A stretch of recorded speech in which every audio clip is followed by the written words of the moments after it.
Hello, hello, all.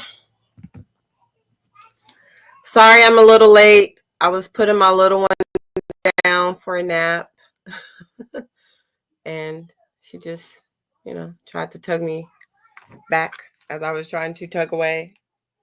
But thank you all that popped over from Cat this morning. My littles got me up fairly early. It was like 6, so I was up. Supposed to be doing homework, but I was just kind of laying there in my own zone. um, and then I got the notification Cat was going live with something, so I was like, "Oh, what's happening now?" Um, give me just a few minutes.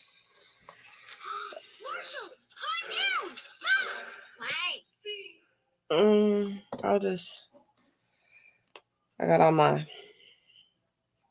sending my notification about going live.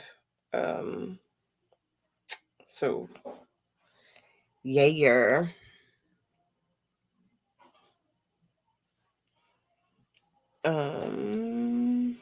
Subscribe.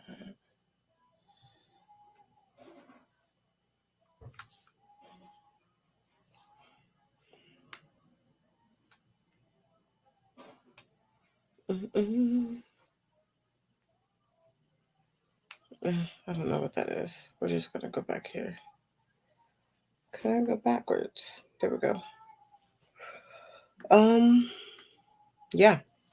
So, all right, that is done.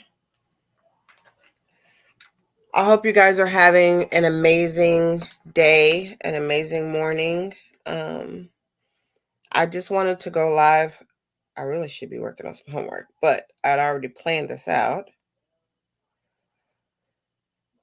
And I have to work my second job tonight. So, yeah, I just wanted to go live and talk, kind of recap the week a little bit, discuss what happened with Mounk Tounk. I was annoyed to, I guess, like the 100th degree yesterday. However, I think we all kind of anticipated that was going to happen based on how he testified and the way that when DK and Tick testified, Love basically warned them, like, but I think, sorry, getting my Coke of the day. Play ball. And I think Mounk Tounk pissed her off. He pissed her off good. And, I think there was a lot of frustration when he said this on one of the days. He told her, "I'm not afraid of you or those guys over there. So do what you're going to do and come on." And I think that for her was he challenged her. And I think that she didn't like that. And she didn't like the people's response to that. Love made the statement when she was questioning Quindarius Zachary, and the judge and Max Shart kind of had it out with her. She said, I'm an advocate on behalf of the victims. As a prosecutor, that's not really what you are. You're a seeker of justice, is what you are. Now, through that seeking of justice, you may also advocate for victims, but that is your role. That is your job, to seek justice. And I wish the DA would play that role more than sometimes I feel like what they're doing is for the masses and for TV. So, with what happened with Mounk Tounk, I slept on it, and I realized after listening to and watching a lot of the different lives that discussed it. Doug Weinstein went live last night with the group, and I can't remember their name. They're two different commentators, but he would live with them and discussed it a little bit. It could have been worse. You know, they could have asked for the full 30 years for him to just be sent back. Instead, she revoked 5 years of his probation, and he technically would only have to serve 30% of that, which is about 18 months, if I'm not mistaken. And hi, Cat. I'm so excited you're here. Oh, girl. So 18 months of that is what he really has to serve, and he could potentially come home. She akined his testimony to perjury. So I think that was the big I'm not going to harp on it too much because I was so frustrated. I posted a video about it yesterday. But in the grand scheme of things, 18 months is not that bad. Yes, he will end up going to prison because I think in most cases, any sentences over a year, you can't be done in county and you have to go to prison. But the Fulton County Jail is overran anyways. So yeah, he'll end up having to go do 18 months. And hopefully all will go well. He will come home and he'll be able to move on with his life. I cannot advocate enough to our young men and women out there. Plea deals are not in the best interest of people. They're really not. Plea deals are meant to get this case off of the district attorney's books. That's what they're meant to do. And seeing what happened with Mounk Tounk's deal, when the majority of the factual acknowledgments in his plea deal were not his own words, that in itself is telling you plea deals are not in the best interest of you. They are in the best interest of the DA's office. Whomever is trying this case, that plea deal is structured and worded to help them to get this case off of their desk so they have a complainant and a conviction at the end of the day. So be mindful of that. If you can afford an attorney, definitely ask for an attorney, ask for a public defender, GoFundMe's to raise money for attorneys. Just, be mindful of what you're signing, when you're signing. And if you do not like the words, I know some situations are more stressful than others, but for all things holy, do not sign it if you do not agree, because clearly you cannot go back and say, this is what I meant by what I said when I signed this. That is not okay. So I'm not going to harp on that too much, but that is what it is. And I hope all is well for him. I do stand by what I said in my last video. I hope Mounk Tounk does not get in there and get on that phone and get to talking, because Sprinkle is listening. Sprinkle is listening to all of Mounk Tounk's calls right now. So I hope that that is what it is. Yeah, a plea deal counts as a win. A plea deal is a win for the court system. So, you have to be mindful of that when you sign these deals. Mounk Tounk thought he can come in and say his truth.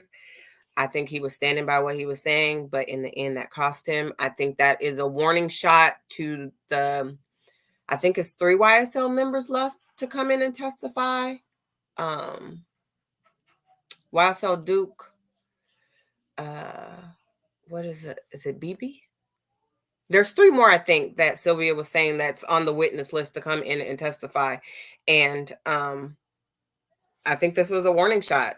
Like, hey, this is what's going to happen if you guys don't come in and play ball. So I really do hope that they take notice of this. Oh, I just realized that I have my light on. It gets so hot with that though. But there we go. But yeah, I hope they do take notice of this, and I hope that, they really pay attention to what's happening in the courtroom.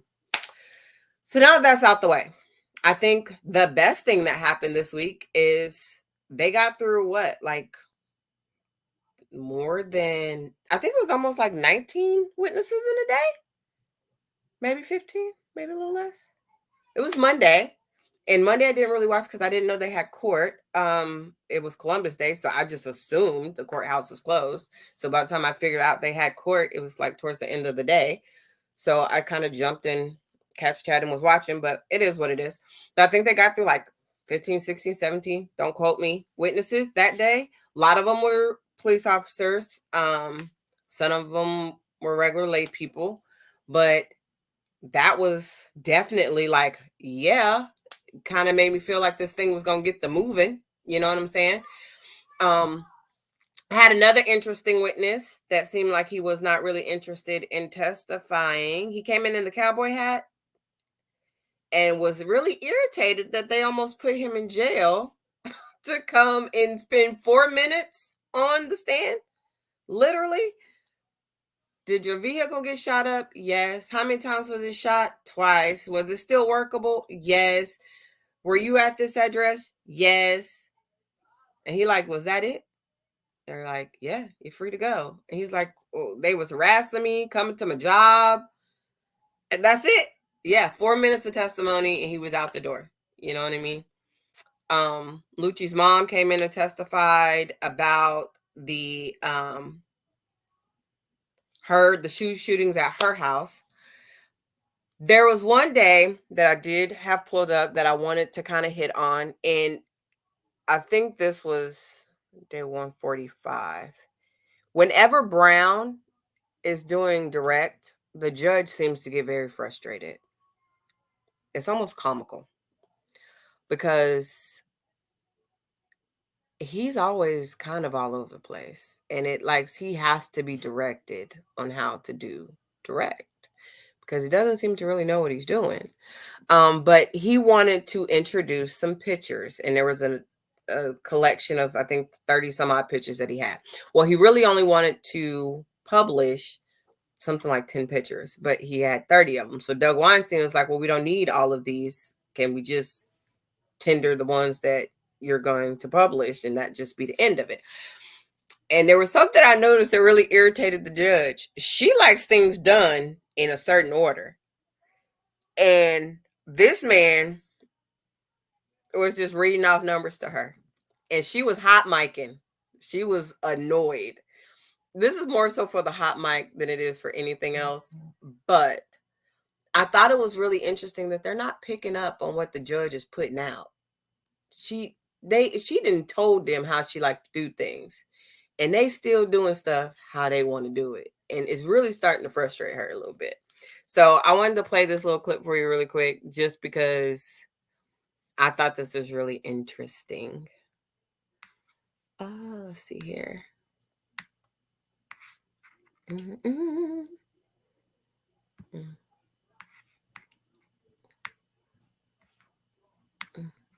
Here we go.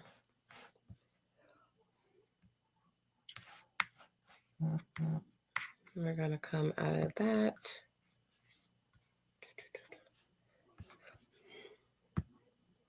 So I have gone over with the state the photos they plan on publishing. Okay. And I could read those specific ones, but I don't.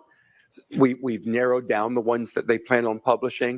Okay. So I have no objections to the ones that the state has shown me that they plan on publishing. Excuse me.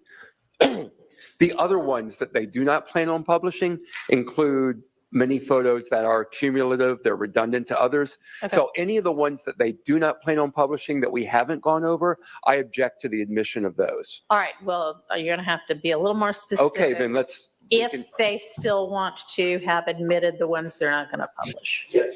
Okay. Well, then I need to know. Okay. Then, what those are.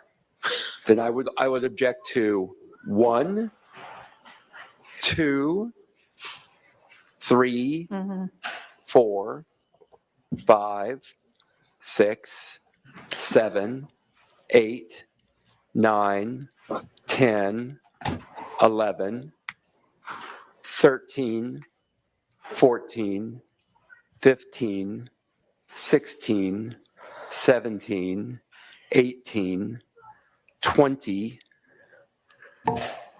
22, 24, 25, 28, 30, 31, and they went through 33, correct? 31. Okay, and so what they are going to publish then is I could, 12, 19, 21, 23, 26, 27, and 29. that's my understanding, Your Honor. Okay. Your Honor, that would not be correct, based on Okay, which ones are you going to publish? state intends to publish 2, 31, 3, Oh my God. 5. So could you do them in order, please? 2, 3, 5. Within the video. Your Honor, the reason why they're like that is because they are organized by how they will be published, but I can go through. What are they going to be? 2, 3, 5, 31, what else? Sure. Is that it? 3, 5, I'm listening to you, 31, Kat. I 9, think. 10, I don't know. 21, Is that 29, 12, That's me. 27, 26, It's crazy. 19, Oh my Jesus. and 23. Okay. Okay. Let me put those in an actual order that makes sense. Give me a second.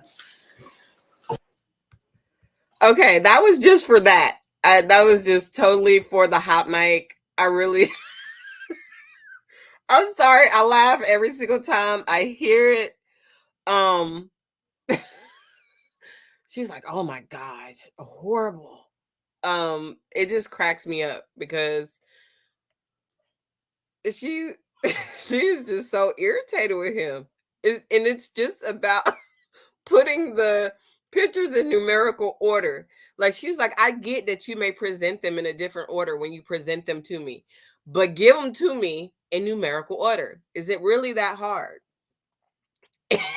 And it cracks me up because I'm just like, I don't know. She reminds me of like my aunt or something, you know, the ones that just like they like what they like and they don't like what they don't like. And they just, you know, they're like, didn't I tell you don't do this? And you keep doing it and they get really upset. So, yeah, that's just my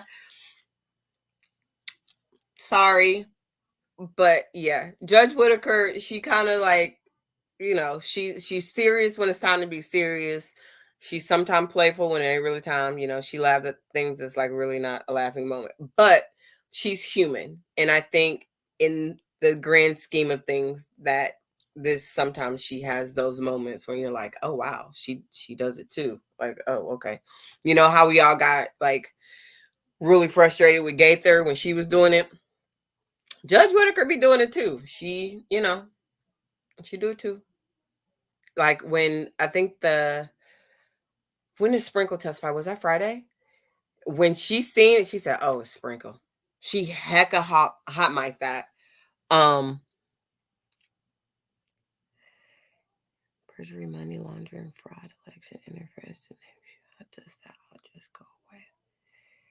Mastermind. That is interesting. I did watch like some snippets on YouTube of him appearing at the House Judicial Committee, I think it was. He didn't really talk on the way in, but I guess he was there for about 6 hours. That is really interesting. What's good for the goose should be good for the gander, right? How is that not considered along the same lines? I mean, I don't want to get too off topic today, but this is our chat, so I completely understand.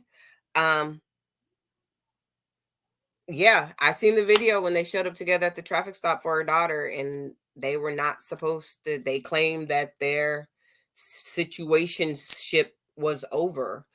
Fanny had said when she went and testified that, you know, it was over for her way before it was over for him.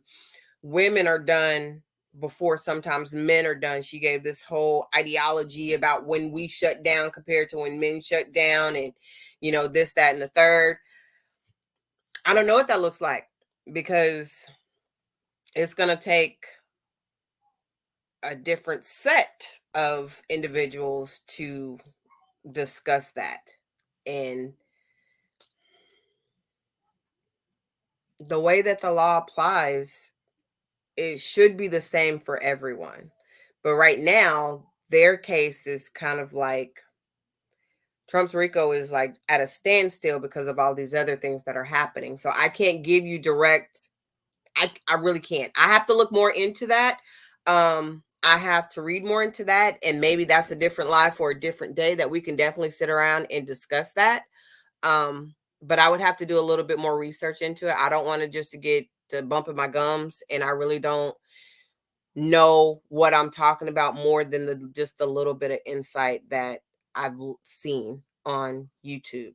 But thank you for putting that in there. I'll definitely put that on my to-do list. Your girl be having a lot to do. I got 2 jobs plus school, 4 babies. So I be fitting it all in where I can fit it in. I'm doing my YouTube thing, really trying to get rid of my second job because I'm tired of that. You know what I mean? So I really will. I'll look into it, and we can definitely do another live for another day for that, and just come in and just have our own little discussion about it. You know what I'm saying? But yeah, I really do appreciate that. Those topics in here, and I will definitely get back with you on that.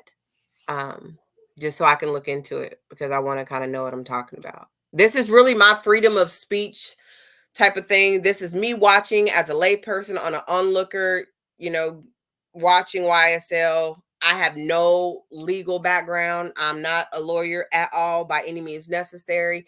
My degree is in psychology. And I started also studying criminal law, or not, excuse me, not criminal law, but I've been taking classes for that. But it's just part of my degree program. I've been taking some classes in criminal law, but it has nothing to do with, my background is in psychology and sociology. And so I'm just coming in with a different perspective, just because it started to frustrate me. And I seen online there's a whole group of people that, we all get to watch and listen and discuss together. And I love that concept. And the persons whose chat I kind of started off with, it's the persons whose chat I go into every day, because I love the commentary, the people there, they're friendly, and we all just get to voice our opinions. As long as we keep it pretty much under PG, under rated R. She's kind of PG-13. We have our own dialogue, and we make friends in that chat, and I appreciate that. And we don't all have to agree. We can disagree, but it's just good to vent. It's good to see what's going on, because could you imagine what would be happening if we didn't see what was going on? Side note, or back on topic, so to speak. So we all thought love was gone. Love is not gone. Love is taking a break from us. And I think the judge, I think she's like giving the judge some time to kind of cool off. I was under the impression that if you started question a witness, that was your witness through and through. We've seen some switch up, like even Love originally questioned Dennis, and then Hilton took over and started questioning Dennis. Love started questioning Sprinkle. Abate took over and was questioning Sprinkle. So I think it's just the switch up to the switch up, giving Love some time to kind of sit in the background. This is still her case. This is still her baby, so to speak. She's in charge of it. But I think, to give her an opportunity to sit in the background for a little bit, recollect herself, recollect her thoughts, and then hopefully, I guess, come back in strong later. But she's not gone. She ain't gone, y'all. She's still here. She's still doing her thing. Whatever thing that is. But yeah, she is not gone yet. The biggest thing that I want to discuss is the almost missed trial day. The almost missed trial day was a heck of a day. I got offline at the end of that day like, yes, we got us a big win. Yes. Because it was messed up. I still to this day don't know 100% what it was that Dennis said, because the sound was messing up as they were presenting the pictures, so we didn't always hear the words. But it's my understanding Sylvia is going to tell us tonight, Miss Sylvia, around 5ish, she's going to go live and because she caught it on camera. So those of you that don't know, infamous Sylvia will be going live and she'll be saying it, and I'll be creeping on my way to work to see what that is. But it was something along the lines of he took this picture, or he took this picture standing on YFN Lucci's car the day he got out of prison. Something like that is what Doug kind of said. He summarized, that's kind of what was said. And because Hilton said, "What is this a picture of?" And she's like, "Yeah, Gotti standing on Lucci's car with the day he got out of prison." Something along those lines. And so Doug got angry, and we don't see Doug angry a lot, but it was interesting because Doug was genuinely angry. Like, he was talking fast. His voice was raised. He was angry. And we were all like, what happened? What just happened? What's going on? But that is why, because they spent the entirety of right before lunch and then even after lunch discussing how he needed to be qualified as an expert. He was already validated as an expert. He's an expert witness now. And he gave a whole dialogue of books he's read. It wasn't like a dialogue, but I'm just saying he was talking a lot about books he's read, about different conferences that he's went to, that he watched Menace to Society and Boys in the Hood. So have I. To become a gang expert, dated gang members. It's neither here nor there, but family members were in them. So I guess I could be an expert too. Not really, but whatever. But he said that he was, and because of this, the judge agreed. Yep, he could be qualified as an expert. And then they get the jury back in. You're an expert. You're a seasoned police officer, but you don't know how to answer a question exactly how it's being asked. Like, you have to add your commentary to it.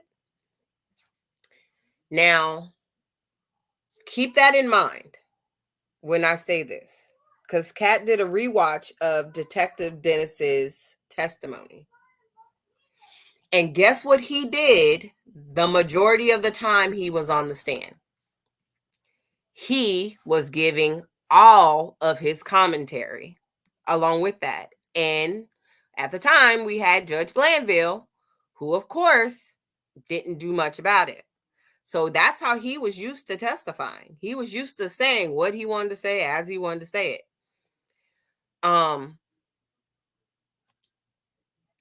So to me, it made sense that he would slip up and say some mess he had no business saying, because he was already used to doing that. But the most interesting part was that he had just gave this whole dialogue about how he was such an expert at what he was doing and how he was doing it and how he could do it and why he was the number one detective on this case. But yet he does not know when to shut up. That is like so interesting to me.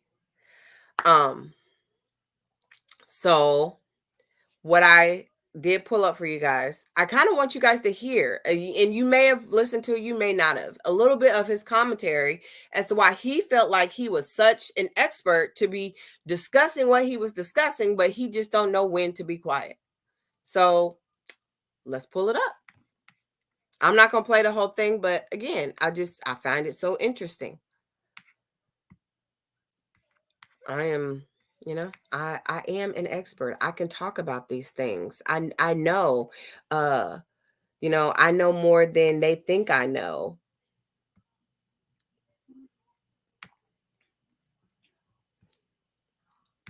Meanwhile, he just, clearly, and I can say this because I'm a person that likes to talk. He likes to talk. That's it. He just likes to talk. He a person that likes to talk. He enjoys speaking to people. He enjoys giving his opinions. And he does so. So that's why. We're birds of a feather. So, all right. It's coming up, y'all.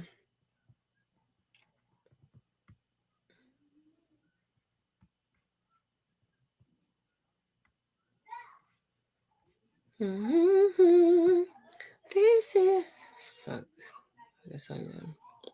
Sorry, guys. I'm like trying to read the comments too.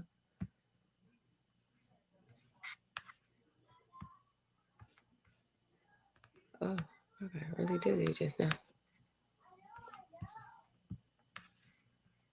Monthly meetings with other departments, and we also information shared about music, gang trends, and different things, because a lot of times something that was happening in Atlanta or happening in another jurisdiction eventually was going to come to Atlanta. And so we often shared this information over the course of my years. Mastermind, I agree.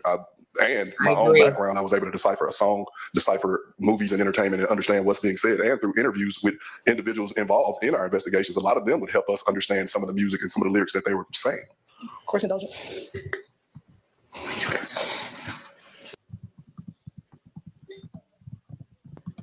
No further questions. All right, does anybody have questions? All right.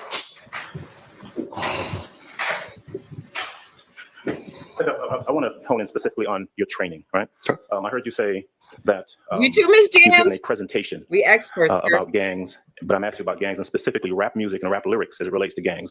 What is this presentation that you've given, and are there any literature? Is there literature or any material that you have that you can share with us that you've used in this presentation? I don't have the presentation with me, but in the presentation, it's my own accumulation of entertainment, music, and presenting. I present to kids, I present to adults and other cops, and educating them. In the gang unit, a lot of officers don't understand what's happening right before their eyes. And so for myself, I was tasked with educating not only our department, but other departments when I worked for the ATF, them as well as students about this information. What literature specifically have you used to educate either yourself or other investigators in regards to the relationship to rap and rap lyrics to gangs? You mean, when you say literature, you mean like books, or are you talking about magazines? I'm talking about books. I'm talking about learned treatises. I'm talking about studies, anything like Training that. materials. None of it. No. Magazines, we might use any hip hop magazine or different examples that's in a magazine might be something that we are able to reference because of the wording or something like that. When you reference books, I've read different gang books from other officers. I've read a book out of Compton. I think it's A Lonely Day in Compton or something, and it was written by gang detectives out of Compton, because a lot of gang, they were privy to a lot more information than we were in their own work over the years. Right. And what specific information? Here's what I'm trying to get to, Detective. I'm really not trying to trick you or anything. Okay. But I want to know specifically, is there a book? Is there a training manual that specifically deals with rap lyrics as it relates to gangs? No. Okay. You referenced before, I think you used the words, my own background was used to decipher this information. You talked about movies. Mm-hmm. So are we talking simply about you looking at the There movie you go. Menace to Society? Yes, I think yes. Right. Looking at the movie Boys in the Hood? Yes. And you're saying Warriors. that is what you have used to form your expertise in regards to rap lyrics and the relationship between rap lyrics and gangs? What I'm saying is, based on my own upbringing, growing up in a gang-infested environment, my Me own too. education, my own training, as well as watching these said movies, is where I formulated my opinion. Have there, other than what you yourself have experienced in your own personal life, right, have there been any, for example, instructors, professors, or anyone else who have taught you using material or lesson plan in regards to the relationship between rap lyrics and gang? No? No. All right. Those are all the questions I have. Anybody else? Any redirect? Nothing from the state, Toronto. All right. So We're just going to take it down. She asked some questions, but again, she allows him to be entered in as an expert because of that. I watch Menace to Society. I watch Boys in the Hood. I watch Poetic Justice. I watch Get on the Bus. I watch 13 Warriors. Hell, I watch Donnie Yen movies too. I watch Jackie Chan movies too. I watch Bruce Lee movies too. That doesn't make me an expert at anything.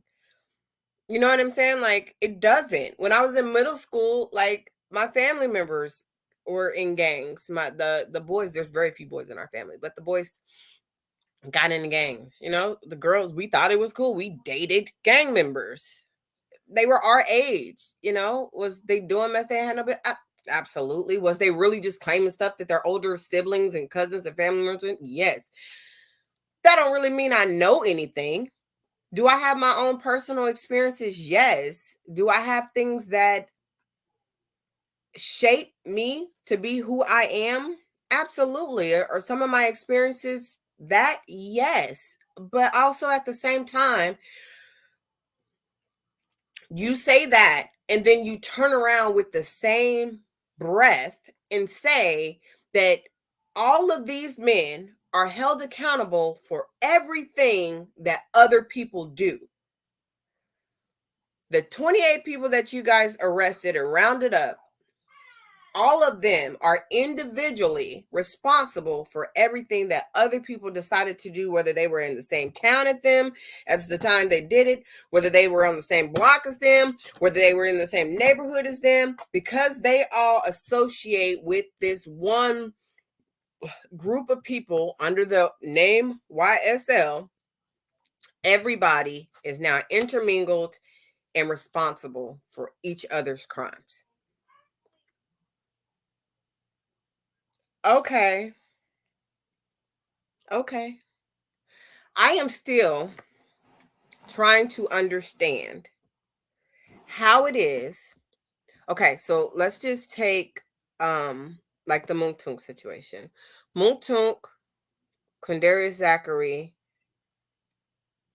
and I think Demikion Garlington all went to jail for, or they ended up on probation, maybe, I don't know. But Mounk Tounk said that he asked for straight time. He didn't want no papers. He went to jail for the shooting. When they, after the club, Demikion Garlington got jumped in the club. He went to jail for the shooting. Like, I don't know if that shooting include, and that's why I was trying to understand. And there's Miss Creation says something to me in the comments about the gun charge, because I was trying to figure out how the gun charge was also like the one that they were supposed to whop depending on how he testified or whatever. Like, how was that not counted for? But then I remember during his testimony, he said he didn't have he didn't have one on him. He left it at home. But then I was like, okay, so where are they getting that gun charge from? Like, did he later get caught with a gun? If someone can tell me, that would be great. I really would like to know. But it, like DK said, he thought it was double jeopardy because he had just got out of jail on the charges that he served, on the charges that he had for the situation with Dexter Montgomery, with the young man who lost part of his head due to that shooting. And Nard is still in jail for that. But DK had just got out of jail. Well, they arrested him again on the RICO charge, and then that was an overt act within the RICO. So now you convicted people of a crime. They go and do jail time on that crime. You put them all under a RICO, and now subsequently charge everybody with that overt act? Or is that overt act just relisted just for Walter Murphy and Nard? Because it's interesting to me that like Kevin Treadwell isn't on there. Mondo's been doing so many interviews. I have been seeing those. I noticed it when he was going back and forth with Woody. He's done a lot of interviews about how he started YSL, but he's not on the indictment. And they said that's because Fonnie Willis was his attorney at some point. Yes, Ice Cube was one of the first. NWA, actually, the group NWA was the first to have the FBI actually come after them because of their lyrics in the song. It was that song F the 112 or whatever you want to call. I don't want to say the whole words. I don't want to get YouTube banned, but they had the song F the Peoples. You know what I mean? And yeah, they were some of the first to have them come after them. But I'm going to quote you a song really quick. And if you know what this song is, please put it in the comments. I stole the keys to his car. Excuse me, I can't even sing the daggum song right. I took the keys to his pretty little souped up 4-wheel drive. I can't even say the song. I'm losing the song now. My keys into his leather seat. Took a Louisville Slugger to both headlights. Slashed the front of all 4 tires. Maybe next time he'll think before he cheats. Yes. Tanya, you got it. No, you did got it. I'm sorry. I reread it. Mono is a snitch. I agree with that. But I love that song. I get in the car with my girls and we be singing it. But guess what? Could those lyrics be used against her if she ever does something like that? Could they? Because she's talking about tearing up somebody's car. She's talking about trashing someone's car, slashing their tires, breaking out their windows, keying the car in that song? Or is that just a persona that she's putting on in this song to heartfeltly sing it? Which one is it? You know what I mean? Go shorty, it's your birthday. You could catch me in the club, bottle full of buff. I mean, you.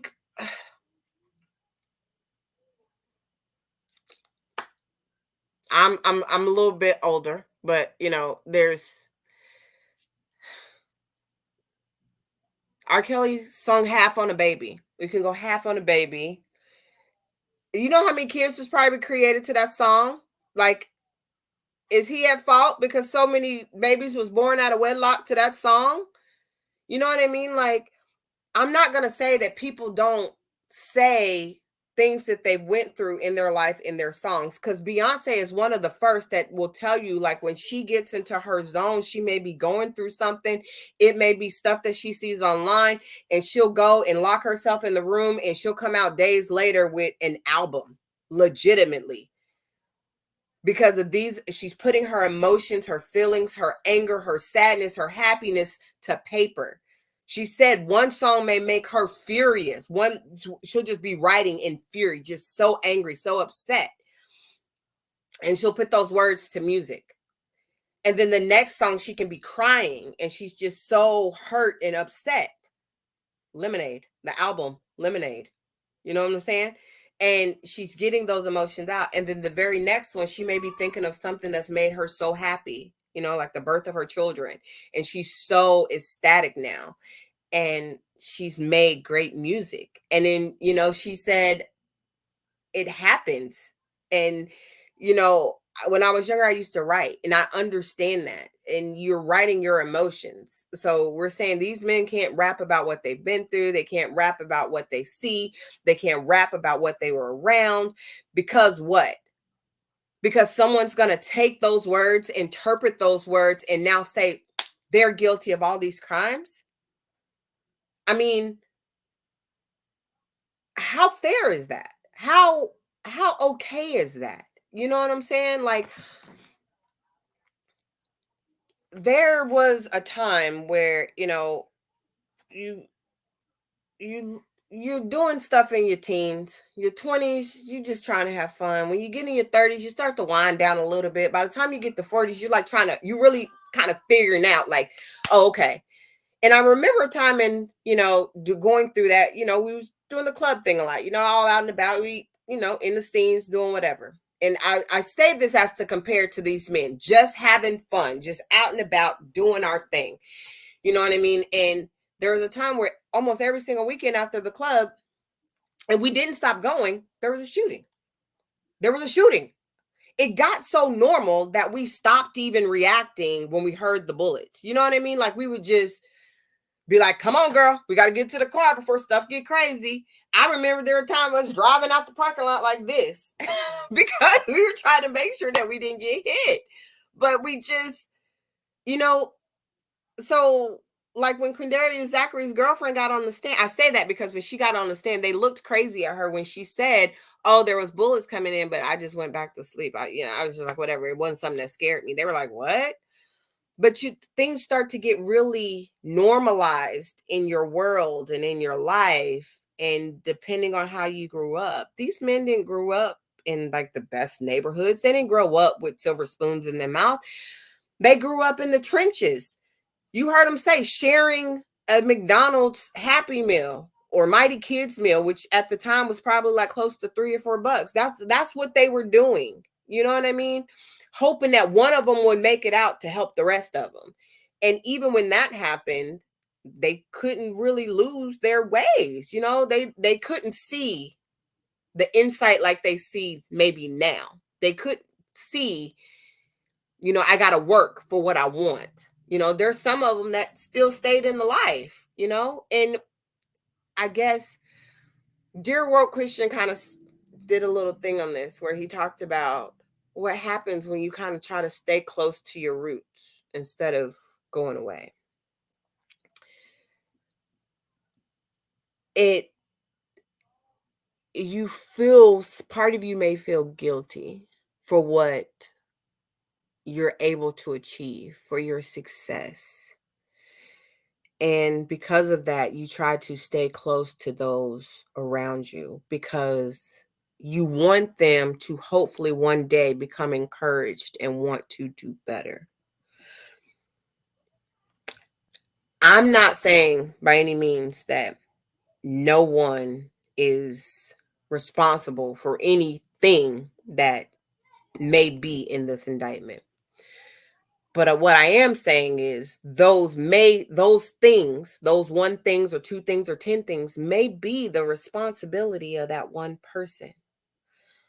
That's like me saying, if I don't graduate, if I don't finish school, if I don't finish my degree, that is somehow my parents' fault, or that's somehow my sister's fault or my friend's fault, because I set myself up a certain way, but I didn't see that thing through. So I get to blame everybody else as to why I didn't achieve what I set out to achieve. That's then being irresponsible of me. But in this situation, you're saying that even though Jeffrey Williams wasn't even in the same state, because he has connections to these other individuals that are making decisions to do things on their own, he's responsible for the choices that they make as individuals. That's an unfair thought process. Why do we get to put rap lyrics on trial, but we don't get to put other music genres on trial? I mean, there's different forms of rock and roll that is just as graphic, that is just as of potentially violent as rap lyrics. But I've never heard of, let me correct that, a rock and roll song being put on trial. And I love rock music. I love country music. I love blues. I love R&B. I mean, ZZ Hill, talk about, catching somebody's and this is blues, guys. This is me telling my age. ZZ Hill is a blues singer back 70s, 80s. But he literally has a song it's Who's Making Love to My Old Lady while I was out making love. And he talked about catching somebody in the house with his woman and getting on them while he was out doing the same thing. It's not, you know what I mean? Like, make it make sense, please. It's like, we just live in a world where this type of stuff isn't okay. But that's my rant and bant about that. Sorry. That's, I hate that other people feel like it's okay to interpret someone else's words and then hold those words against him. Because even in this trial, the DAs ask certain questions and then turn around and tell the judge, but that's not what I meant when I asked what I asked. This is what I meant. Well, how are we supposed to know what you meant by what you said when you said something different? You meant something different than what you said. Okay. So that's words for you. Then my words make sense. But back to this. So Dennis says what he says, right? He put some sauce on what he was supposed to be answering. And because of this, Doug Weinstein asks for a mistrial. The case law that Hilton came up with, and I'm sure they were scrambling because the judge said 15 minutes, but gave him more like 30. It was more like 20 something minutes. I don't think it was anywhere close to what had kind of happened. It wasn't really on point to what was happening.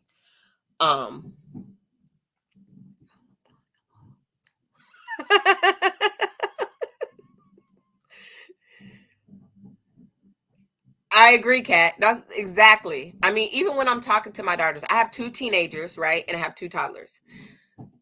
I have a 17-year-old, a 15-year-old, and then I have a 3-year-old and an almost 2-year-old, right? So when I'm talking to my older daughters, I'm a mom, and I'm very, I done been through some things in my life. I done seen some stuff, some not so nice stuff, even including people getting unalived in front of me. I done been through some things. So I'm very cautious with my older girls when they're going out, when they're seeing stuff, even when they're dating, stuff like that. And I give my 2 cents. They don't always like my 2 cents. Of course, they're teenagers, but you know what they said it, I think when I to my 15-year-old one time, I said to her, "Yada mean?" And she was like, "What?" I was like, "Yada mean?" And she was like, "Huh?" And I was talking to her about something, about being really serious. And I was trying to bring myself down to her level. And she was like, "Mom, I have no clue what you're saying." I was like, "I'm saying, do you understand what I'm saying to you? Do you know what I mean?" And she's like, "Yes, but Mom, just because you've been through all of this doesn't mean that that's what I'm going to go through." And I'm like, and I get that, but that's not the point. The point is still to caution you. Because if I don't give you my knowledge, then you're just going to go out here thinking you know everything, and really you don't know anything. But nah. So interpretation is everything. And half the time what the kids are talking about now, I don't know what they're talking about. I have my kids explain to me what they're talking about because I just don't know. But so to Dennis says this: Hilton's case law is off, and Doug calls her out about her case law being off. However, I feel like he had a really good argument. However, this is what he said in his interview. If the mistrial was granted, I would have been happy, but it wasn't going to be with prejudice. So we would have just been starting over. And I don't want my client to have to do this all over again. So I was content with the sanction that she put on them, which was Dennis can't come back ever in this trial to testify. And that all of the everything that he introduced and came in through him, all of his testimony was wiped. As far as that day was concerned, all done, finished, finito. And Hilton was kind of emotional. Like even in her talking, you could kind of tell she was getting emotional because I think that was a lot. They had a lot more to go. Kind of almost wish they would have got a lot farther than that, and they could have wiped more. But like all the stuff, his impeaching Antrevia Smith and all of that got wiped from testimony. And that happened on Thursday, right? So as quickly as we're all cheering that and we're excited for it, yay, we turn around on Friday and everybody's like, "Where's Hilton? Where's Hilton?" Because Hilton's not there that morning. It's just Abate brings Sprinkle in and it's Atkins there. And they're going in with Sprinkle. Before I get to what I want to talk to about Abate and Sprinkle, I am going to say this. Clearly, Hilton spent all morning putting Detective Underwood, making sure she was up to date with everything she needed her to testify to that afternoon and this coming week. Because on the witness list, when they give their little, the witness and what they're going to testify to, they had Underwood just bringing in Nibin hits. But now she's going to be talking about some of what Dennis was supposed to talk about, because not because she was there for it, not because she was really hands-on with it, but because she was also in the gang unit, and they now know that they may not be able to get this testimony back in through Dennis. So what they need is another detective that also worked in the gang unit that'll be able to do it. I was in my mind, I was like, well, why didn't they go to Gaither? Why didn't they just have Gaither do it? It kind of feels like the fear with Gaither is her personal relationship to the YSL case may come out if she continues to come back, which is why it kind of makes me think they don't want to bring her back. This is my own personal opinion. I have no direct information of this, but we were all wondering why Sharp didn't bring that out the last time she was on the stand. I think that was intentional that they didn't bring it up because Quindarius Zachary blurted it his first day on the stand. I feel like if they keep bringing her back, then they eventually are going to have to ask how you get some of the information that you get from all these other people. You know what I'm saying? And I don't think they really want that information to come out. At least that's my personal opinion on it. So Detective Underwood was also someone who helped start the gang unit. And so she may have some knowledge of these cases. I don't think she was as hands-on as Dennison Gaither was, but she has knowledge of it. And so basically, you can tell that the stuff that they were talking about on the stand on Friday was stuff that they had just went over. Because she was like, was that the such and such address? And like almost trying to get Hilton to like confirm. So you can kind of tell like Hilton was giving her like the 1, 2, 3 rundown. That's what they spent the morning doing and familiarizing themselves with that. Just in case Dennis isn't allowed to come back in, they need to be able to get this evidence in through someone. Now, is it really a sanction? Is it really a sanction? If you wipe out all of the evidence that came in through that witness, if you wipe out all the testimony, you tell the jurors to forget about it, and then the very next day, they're allowed to bring in someone else to just rehash it, is that really a sanction? Because I kind of felt like they were supposed to wipe that. And maybe that is completely legal, and this is just me being pissy. But I'm kind of like, this is not okay. It kind of feels like you gave something with one hand and then you immediately took it away with the other. And I'm right-handed. So, I like to hold on to what I get. So you gave the defense a little something and then you took it back away from it and said, well, they have the opportunity to prove their case through whatever witnesses they choose to prove it with. Okay. All right. I hear you. Okay. But how does that also now punish the DA for doing crappy jobs and allowing BS on the stand? Where's their true punishment? Because, again, Mounk Tounk's true punishment was 5 years revoked from his probation. That was a warning shot to everybody else. Don't get in here doing the same mess. And not only that, that was them saying, you had an opportunity, you had a job to do, you didn't do it. Where's that same standard for the state though? Even you may think it's small. They may think it's small, but it's not small when you say, she woke up and found her car riddled with bullets.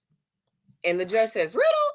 And she's like, well, maybe I shouldn't say riddled, but she found her car shot up. Shot up? How many shots? 1. And that's not to minimize the 1, but it's 1. You know what I mean? I would assume riddled would be, at least 5 or more shots, to the car. 1. Okay. That's not innocent, but the fact is they don't even know who did it. They don't know if it was the people in the house or the people outside of the house that did it. They just know that it was done. It reminds me of the day they put that crime scene tech on the stand. And everybody's like, okay. And she gets on the stand and she starts talking about the issue with Blue Flame, right? She starts talking about a shooting at Blue Flame and connecting those bullets with the shooting at Blue Flame to the shooting at Intrivia Smith's house, right? And they ended up, sidebarring, and then they dismissed the jury and they start talking about it. And Love is like, oh, we got a Nibin hit. I think one of the other prosecutors, I want to say Johnson or something like that, was the one that was doing the direct examination. But Love is like, we got a Nibin hit to this bullet at this house. And so judge, we got to be able to bring this in. And she's like, okay, was it done? What she say, at the direction of YSL? And she's like, well, we don't know who did it. Technically, they don't know who did either one. They don't know who did the shooting at Intrivia Smith's house. They don't know who did the shooting at this club. But they know that there was a bullet that was at one, that was at the other. Everybody was in the streets doing their own thing. They could only tie a bullet there. how does this come? How is this supposed to be? How can you try to hold these 6 here accountable for just a random bullet that you found that matches a shell case somewhere else, but you don't know whose bullet it is in either way?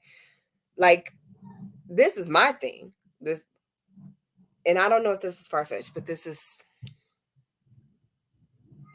what I'm curious of. If you have places that are high crime areas, meaning that there are lots of different situations that happen in those places, how do you necessarily know that a bullet that you found at this point in time is just a bullet that was at this point in time?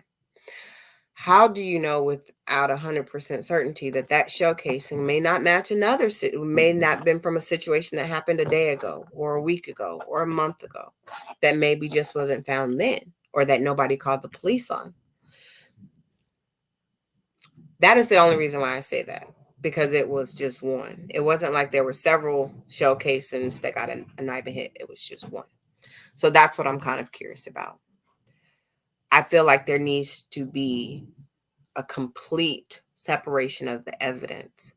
And instead of throwing everything in one basket and pulling things out one at a time and hope it sticks, I feel like there needs to be a little bit more thought and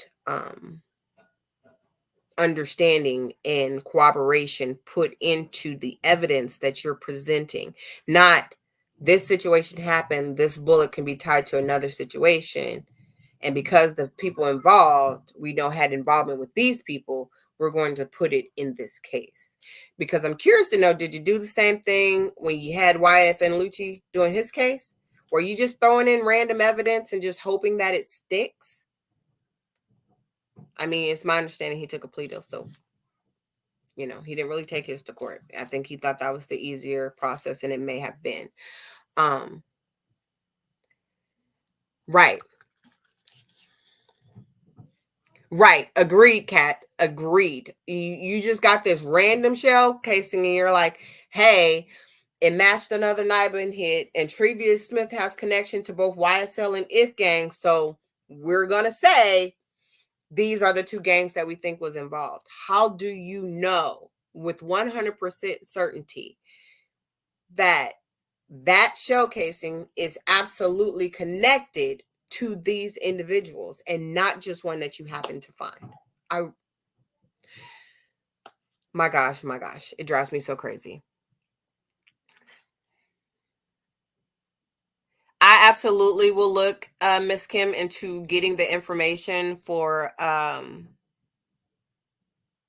is it Mounk Tounk that you're asking about, or is it Jeffrey Williams? That's what I did think about that. You just triggered something in me. I will try to take a picture, Kat. I think I said this on your live a while ago. I will try to take a picture of the letter because I have to go and find it in my backpack right now. I think it's in my backpack, which is in the car. The return letter that I got that I sent to Jeffrey Williams, it literally was like written on, like, this is my little steno pad. Look, my 2-year-old scribbles over all my notes, but it was like a little paper like this. And it was just basically me saying, hey, we would just want to keep you encouraged, keep your head up. Yes, you do have people out there that are rooting for you and rooting for justice, da-da-da-da-da. And like a couple of paragraphs, that was it. And then I sent it to him, and then it came back as, what did I say? What was it called? Oh, what was it called? Contraband. Yes, they sent it back to me and said it was contraband. So, and they stamped it contraband. So, and I checked and made sure I didn't have any paper clip. And sometimes, yes, I'll put a little paper clip to the envelope. I did initially do that to keep them together, but, yeah, I don't know. I have no clue as to why, but, I will take a picture of it and post it so you can kind of see what it says. I'll just kind of like, write out my address. I mean, I don't care if y'all know my address. I mean, what's the worst that can happen? You show up and I'd be like, hey, I want to come over and have dinner, but whatever. Yeah, I was very interested for that. If it's Mounk Tounk's information, I will absolutely try to give that. If it's Jeffrey's, I'll give you what I got. They may have thought he was going to paper cut people. Absolutely. But yeah, just, I don't know. I thought I was doing a good deed. I was like, hey, why not? But whatever. And of course I know that they're monitoring all of these guys' mail and everything else like that. But I thought it was completely innocent. Maybe that's what I get for thinking. But it is what it is. But yeah, so back off of that.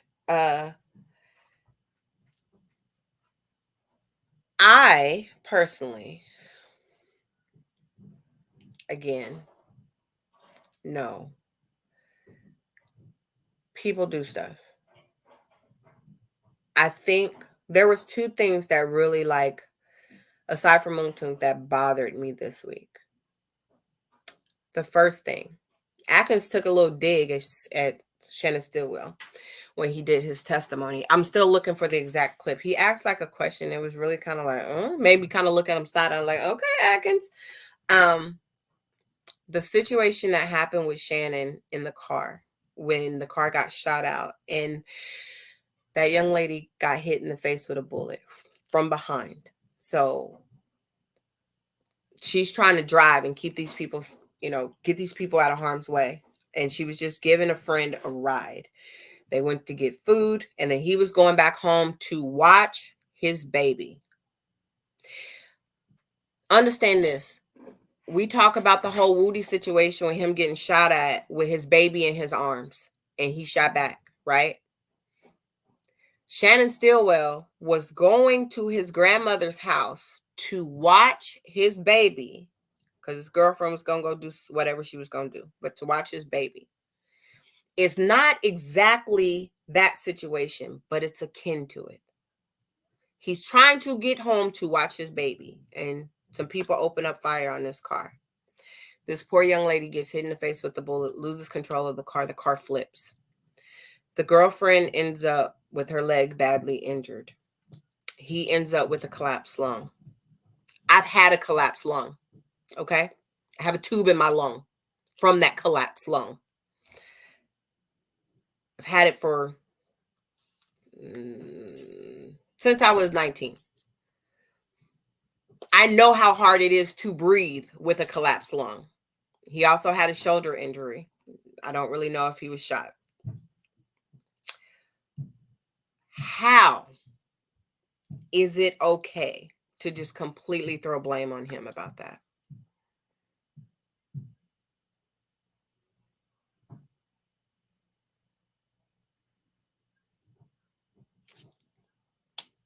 Like, instead of making this about the people who did it and the back injury, thank you for that. You make it about, well, if he didn't have this back and forth going on, then this wouldn't have happened to her. That like kind of nicked me a little bit, just because you are now blaming him for the actions of others. He saw them because he knew he had to go and he's watching his baby. He didn't start no mess right there with them. He took mental note of they was there and okay, let me see what these people was at. I pay attention to my surroundings everywhere I go. I'm just an overly cautious person. I just do. So he made a mental note, these people is here, okay, they in this type of vehicle, all right, da-da-da-da-da. But his mind wasn't on dealing with that. He knew he had other stuff to attend to. He wasn't on, it wasn't like he was on demon time or something like that. He was like, I'm going home, I'm getting to my baby. They chose to do this. And you make that his fault. Not only that, but now you want to also, the fact that he probably has some PTSD, because that situation was extremely traumatizing. Could you imagine what was going through his mind as that car was flipping? Whether or not he was hearing the women yell, his girl yelling, knowing that that girl was dead and he couldn't do anything. Can you imagine the trauma from that? Whether or not he realized it, he probably has some. So all of that is happening around him. He doesn't know if he's going to be alive in the next few seconds or not. He doesn't know if they're still shooting at the car. But because he made it out of there, he felt a little possible survivor's remorse. He felt a guilt. He felt bad. He felt hurt. He felt anger. He couldn't do anything. He couldn't save her. He couldn't save himself in that moment. You take that and you use that against him. And you say that this is your fault. And in that moment, after it happened, when the detective was coming to talk to him, he probably already felt like it was his fault. And he wrote the family a letter letting them know how sorry he was about what happened. And you use those words to condemn him? Right. You're an advocate for the victim, but you use the, oh my God, guys, I'm sorry. I'm getting so emotional. You use those words to try to convict him. You use his hurt, his anger, his grief to draw from that guilt. You want to portray guilt to the jury based off of that. That really, to me, spoke to her character, because that was not, or to Atkins in that moment, and Hilton, because that was not okay. That for me was a lot. I was like, Hilton said, I thought that Shard would want the jury to know that he recanted everything. Even after he wrote this letter of remorse, he turned around and recanted and said, I don't know anything. Could it have possibly been that he just didn't want to bring any more grief to anybody else? It doesn't matter. I can't get in his head, but neither can you.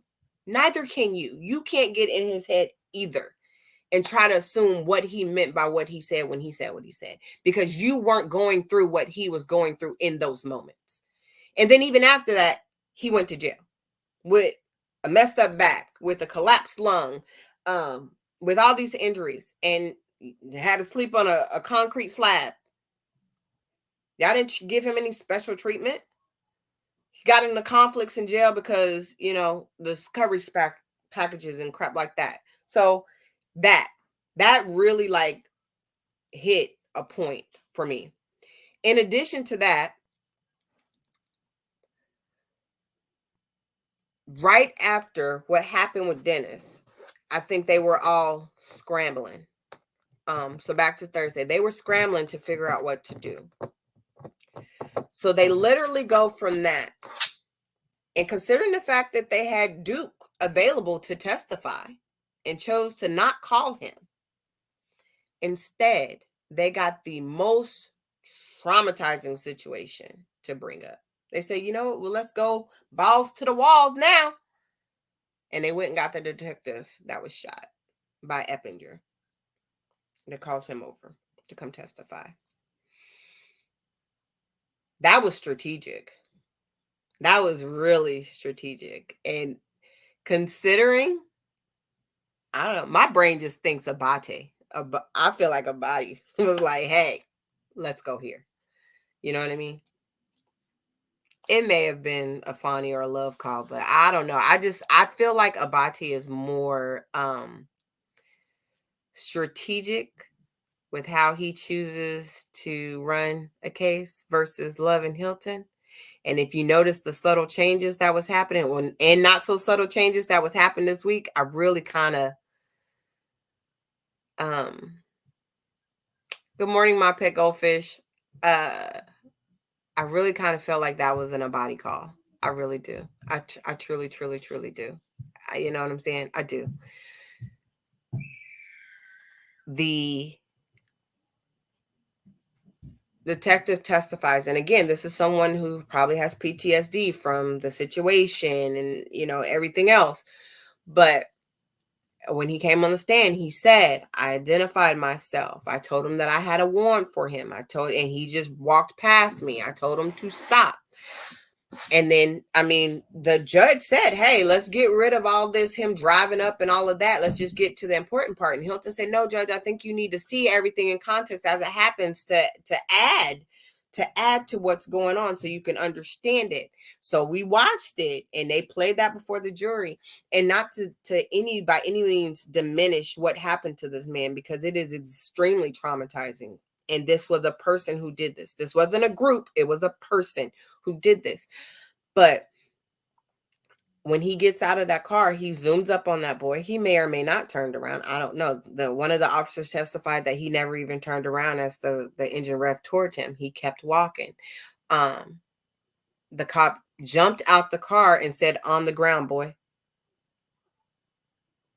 He never says, police officer such and such, I have a warrant for your arrest.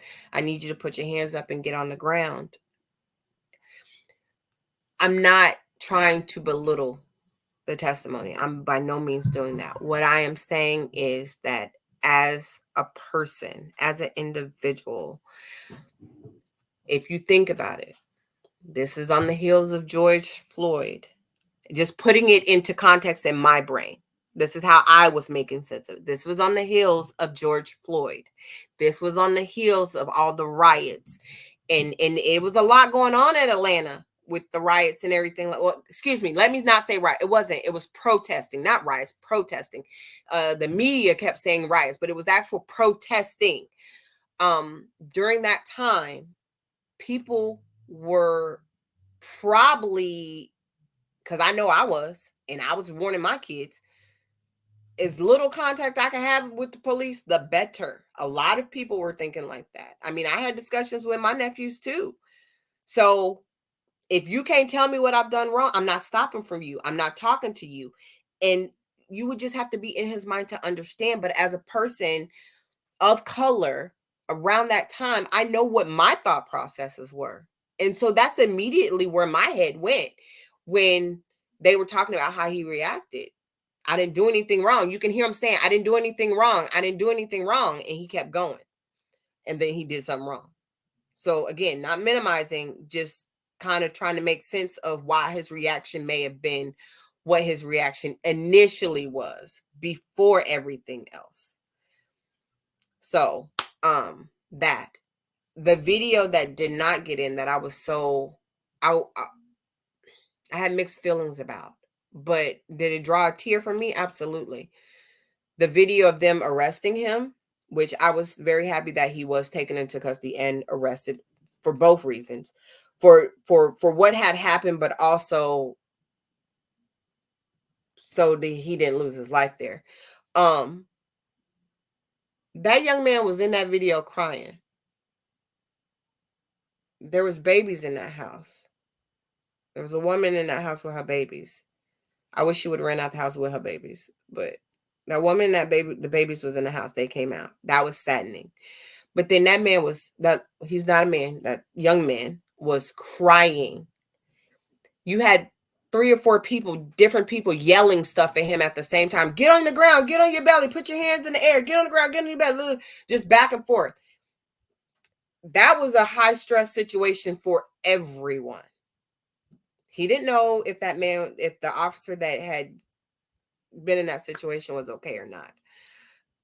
I think he assumed he wasn't. And I think he assumed he was about to lose his life.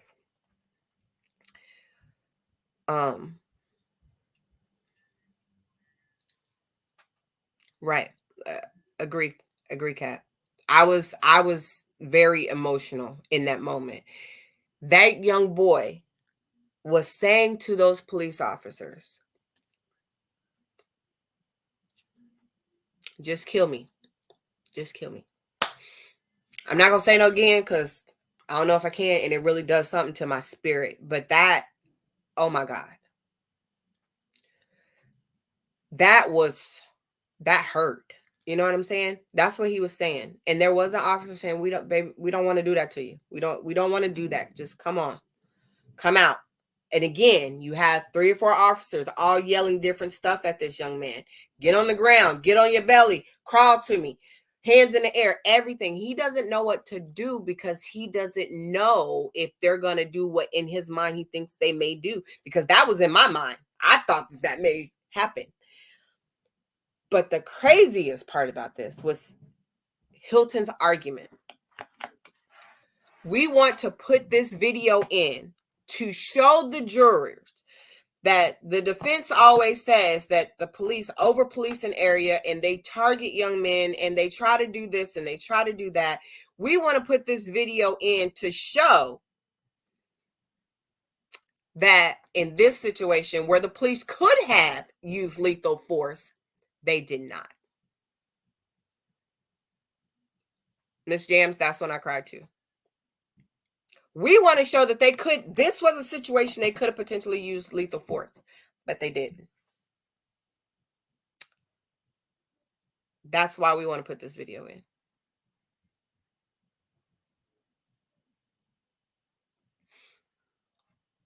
What? Are we serious right now? You tell me that the same way that made me feel, the same way that almost everybody probably watching that video felt in that moment. That's what we're going to do? For what? How is that okay? And that's why I think, personally, me, we're not even trying this case on logic anymore. We're not.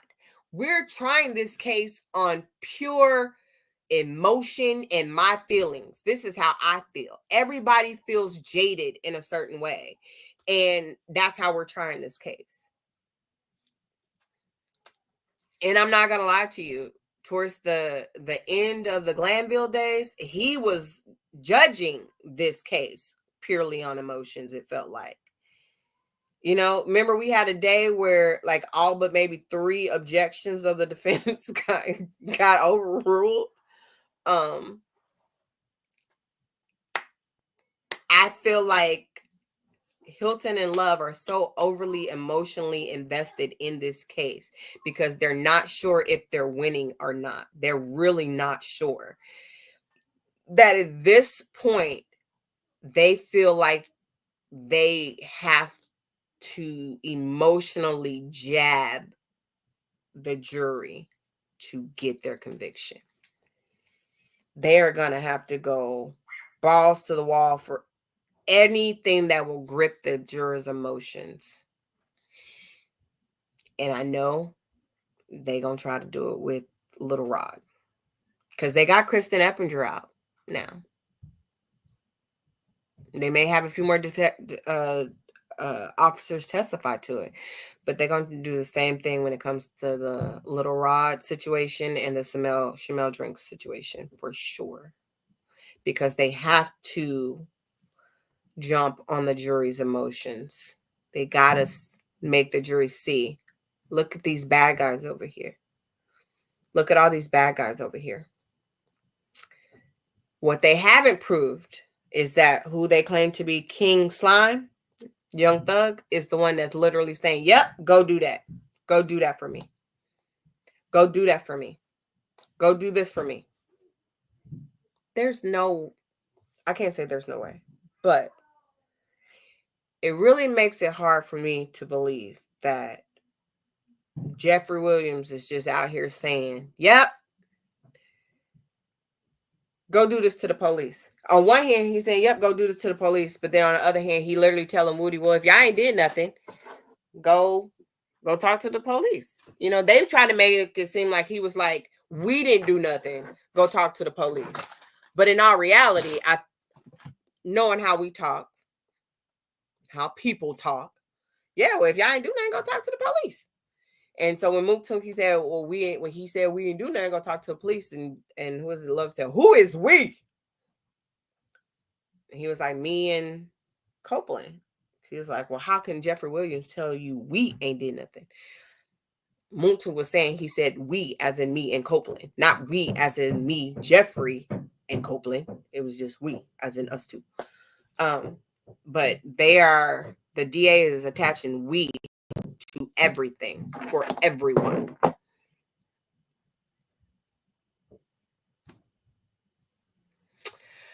Factual lie. I don't think love is that blind. That's a song too. But no, I don't think love is blind. I think love is very observant. I think she's very observant. I think that and so is Hilton. I think they're both very observant. I think that, so you remember there was a day, maybe about a month ago. I want to say it was when Quindarius Zachary was on the stand.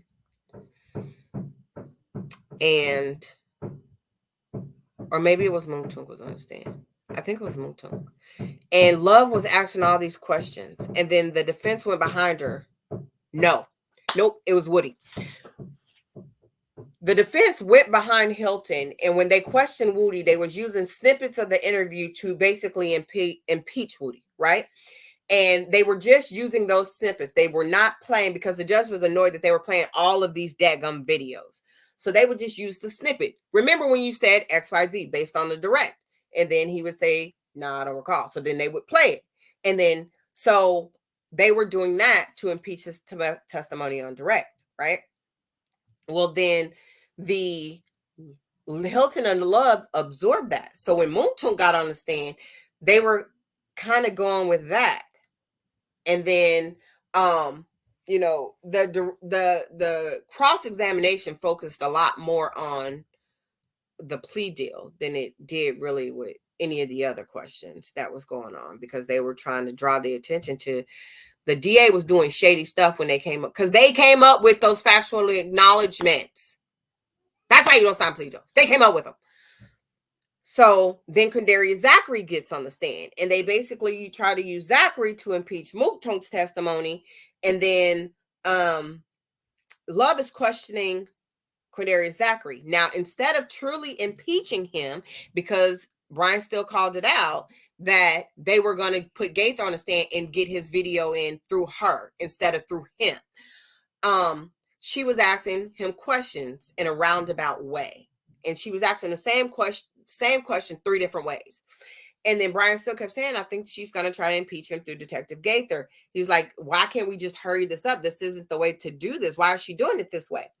Well, then the defense, when they asked questions, they were trying to use his videos or his the printout of his wording from the videos. Why can't I think of it right now? This basically the script of his wording to impeach him, because she hadn't really introduced his videos, right? And she was like, when she was questioning him, they were objecting like crazy. Objection, objection, objection. Well, then when they got up there to do their cross, she was doing the same thing, almost to the point like where Shark couldn't even get his questions out legitimately. The transcript. Thank you, Drea. I was like, my brain was going blank. To impeach him. And we were like, what the heck? Let's this man ask his questions.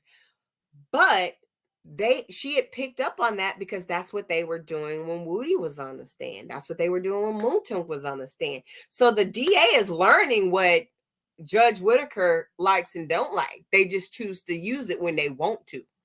You know what I'm saying? The way that Abate was questioning Sprinkle, you know, I think he's not very articulate. He kind of reminds me of Steele when he asks questions. Sometimes it's a little long-winded and he doesn't really get the point that he wants out. Well, he gets the point that he wants out, but it's just this weird way of doing it. But basically it seems to me that the DA is trying to do is they're trying to keep the defense from being able to re-ask the questions that the DA asked initially. That's why I say objection asked and answered. Objection asked and answered, because they did, but they need to drive their point home. And in order to do that, they have to lay their foundation, which is reminding the witness of what they said when they were on direct. Well, if they can prevent that, then they know that they have to change. The defense now has to change the question or the way that they're going to ask the question so they can get to the meat and potatoes of what they want to ask. And if the DA can somehow manipulate that, that's a win for them. because then the defense can't get all the questions they want to ask out. So it's a lot of back and forth. It kind of seems to be, lawyering looks like a dirty game, which is probably why they get to charge what they charge for it, because it looks to be quite dirty. Yes, Sprinkle is a talker, and I swear to you,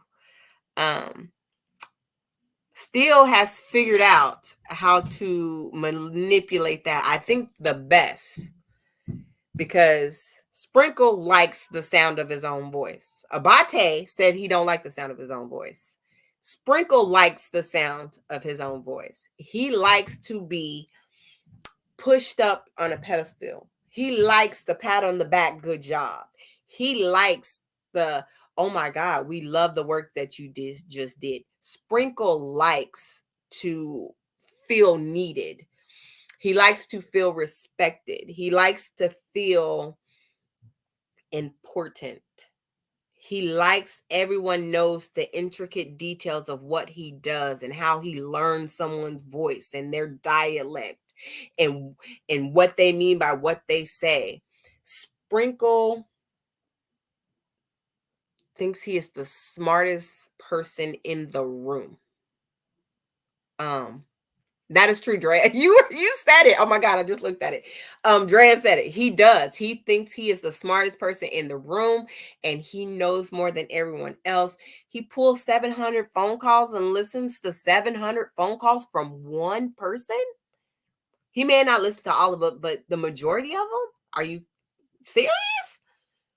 Like, he, you can tell he loves the investigative part of his job. You know what I mean? And anybody who wants to get him to talking still figured out how to get him to talking. And you get him to talking, he may not realize all of what he say when he say what he say. You know what I'm saying? Like, do you think right now this weekend he is not trying to figure out a way to pull the phone records that he didn't pull when he should have pulled them, or got what he should have gotten? Because now still didn't ask him some questions, and Love and Hilton probably like, dude, why was you saying all that? He probably trying to see if he can figure out how to remap some stuff he didn't map. I see how Sprinkle, when he testifies at the prelims and before the grand jury, how, because all of what he brings to the table would have someone saying, yeah, we got our ducks in a row for sure. Especially if you're tuning out half of what he's saying and you only tuning in for the highlights. You're like, yeah, he know what he's talking about.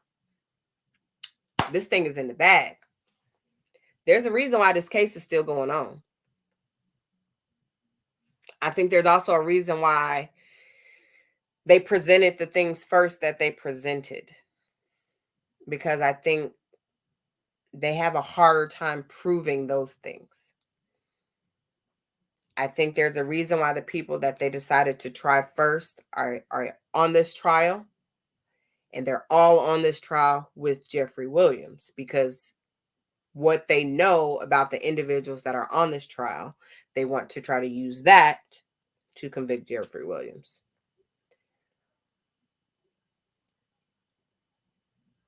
I think one thing to note is how Judge Whitaker talks to the individuals that she does talk to. How she talks to Steele, how she talks to Sharp, how she talks to Harvey and Westmoreland, how she talks to Miss D. Williams, how she talks to Brown, how she talks to Love, Hilton, Atkins. There's something to be said for how she talks to the lawyers on this case. Her annoyance with some and how that's able to come and go versus her annoyance with others, which just the way that she articulates her words when she's speaking to them, it's just, they pissed her off. You know what I mean? Like the way that they present. I think that has a lot to do with why Love has been taking kind of a back seat this last week. I think she'll pop back out. she'll pop back out here pretty soon. But I think strategically there's a reason why there's other people doing what they're doing and she's taking a back seat. They have to give the judge time to cool off, because if you keep pulling on her, ticking her off, we've seen this with Glanville. He had a preconceived notion about the defense attorneys, and then it kind of shot out of control after the situation with the ex parte. He was pissed at Steele, because Steele refused to tell him what he wanted to know, and he didn't have a legal obligation to, but because of the title that comes with Chief Superior Court Judge, he felt like he didn't have an option but to. There was a lot of embarrassment that came with that ex parte that was supposed to only be 20 or 30 minutes, but it ended up being like 2 or 3 hours for real.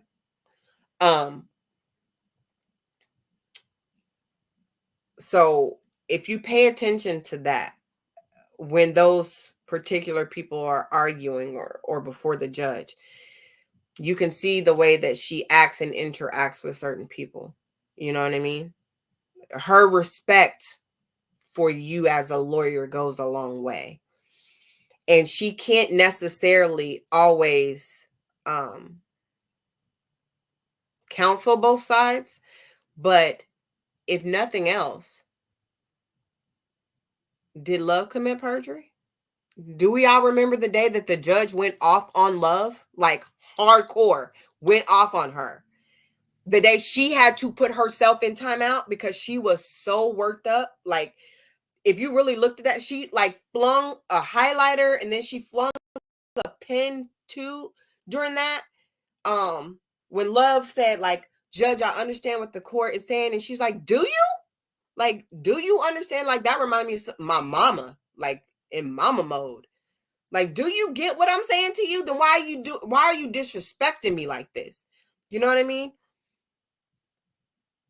Love pushed a button, like, within that judge. I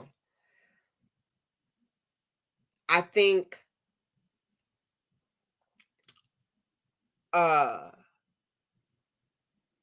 and so she kind of enraged him. When Glanville was enraged, you would see Adams argue more on behalf of Steele, because it's like Judge wouldn't even really listen to Steele when he would say something.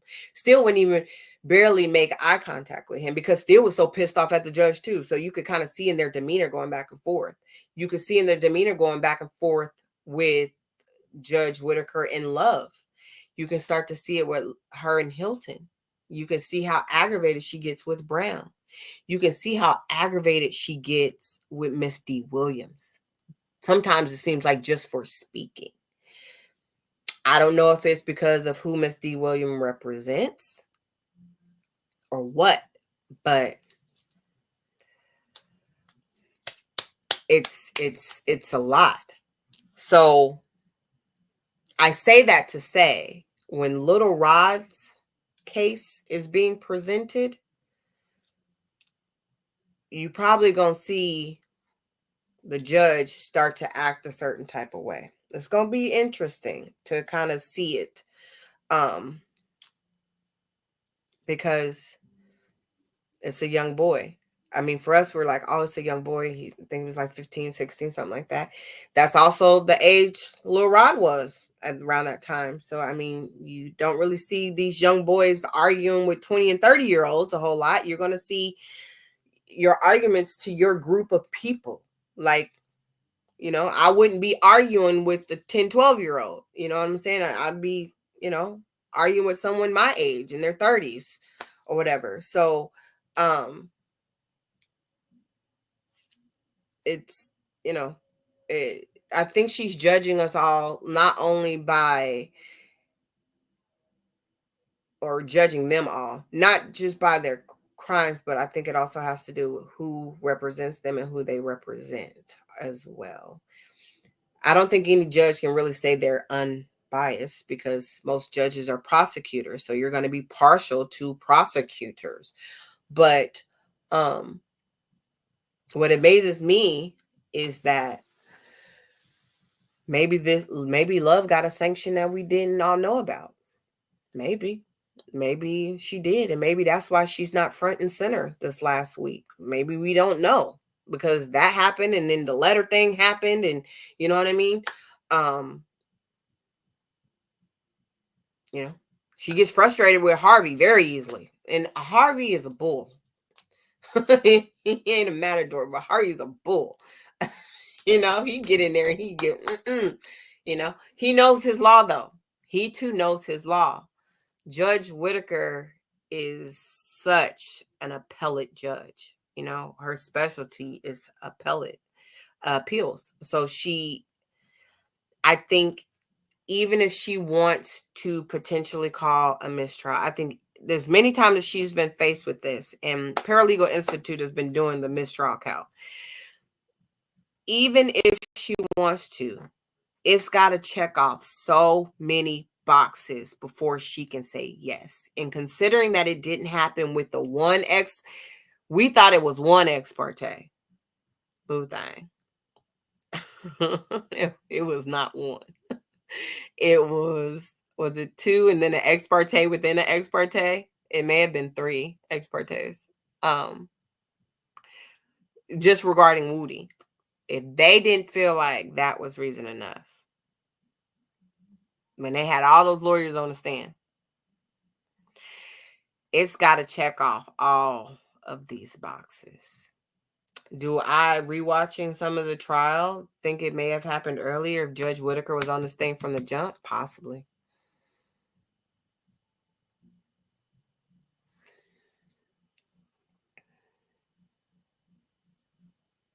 Yeah. I think Harvey ticked off Whitaker early when he told her this was too much for her to catch up on. But if you pay attention, even when Dennis was on the stand, even when Gates was on the stand, Whitaker didn't realize that what they were testifying to when the defense kept saying cumulative 403, they had already testified to that with Glanville on the stand. But because she never went back and rewatched any of that, she never pulled the transcripts to review any of that, she was overruling those objections, but they had already discussed it. They had already talked about all of that. So why do you get to keep rehashing the same thing 6, 7, 8, 9, and 10 times just to drive your point home? Whitaker didn't realize that. They were having to say, Judge, she had already testified to this. She's like, oh, well then, okay, sustain. And then they're like, move on. Next question. The one that I decided, hearsay. How many times during the Glanville days did we hear somebody testify to hearsay, what somebody else told them? Half of Woody's testimony was hearsay. But you know what they say every time? It's effect on the listener. Even if it comes from 6 different people, comes 6 people before it get to the person that's the one that's telling the police. You know? Guess what happened? The Harvey motion, what does he say? The 4 times hearsay, including rail. It didn't come in. Harvey was right. Y'all kept trying to find exceptions, and you got 2 months. They got 2 months to find their exception, to find their case law that let them get that in. They're supposed to only get like 2 weeks. They got like 2 months, probably closer to 6 weeks, but it was almost 2 months. He still won his argument. He said just concede. Harvey said concede. They didn't want to concede. They're like, nope. So, you know, it's a lot.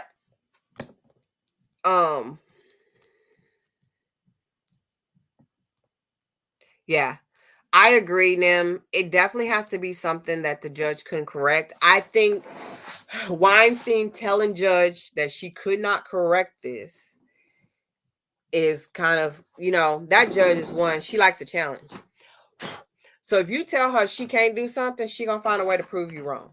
So I think they should stop telling her that she can't fix something.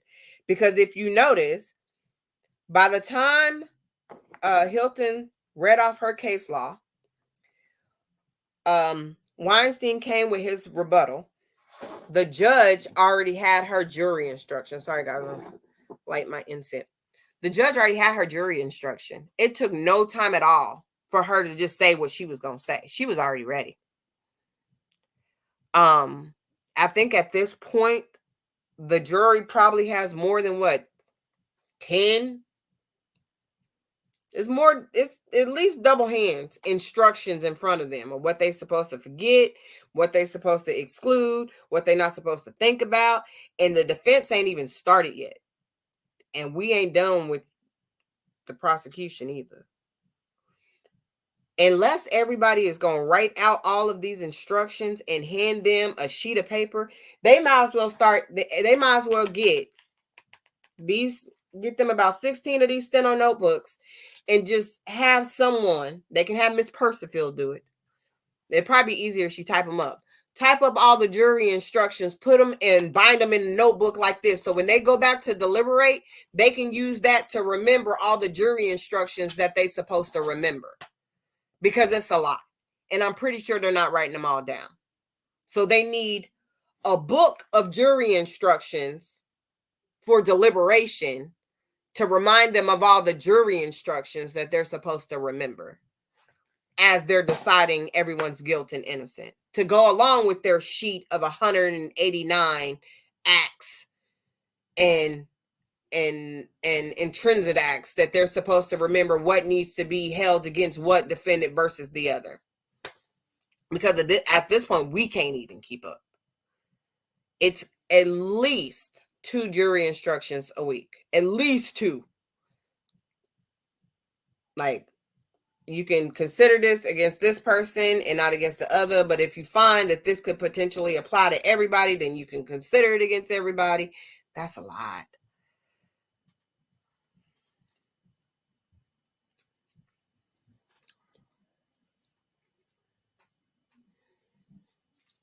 Yeah, Dre, I think they sent Miss Percival back to retrieve all the notes from Dennis's testimony.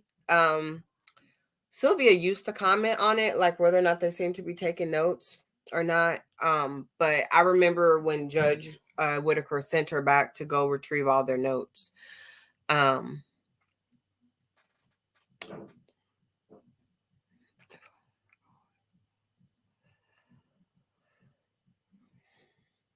Yeah, factual lie. Me too. I would be completely lost. Guys, I don't want to go on forever. Do you guys have any questions for me? I can literally go on about this forever because it just does something to me. But, I don't know. I was just raised in a different point in time. Like, again, I'm just looking at a lot of the psychology and sociology just like that applies to this. How can, when you say that you're trying to uphold the law, you so blatantly break it? You know what I mean? Like, you literally just revoked 5 years of Mounk Tounk's life because you said that he committed what you akin to perjury. But then you have the DAs doing something very similar. But they get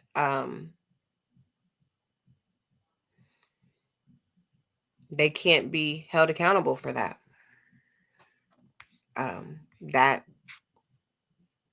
just strikes me as odd,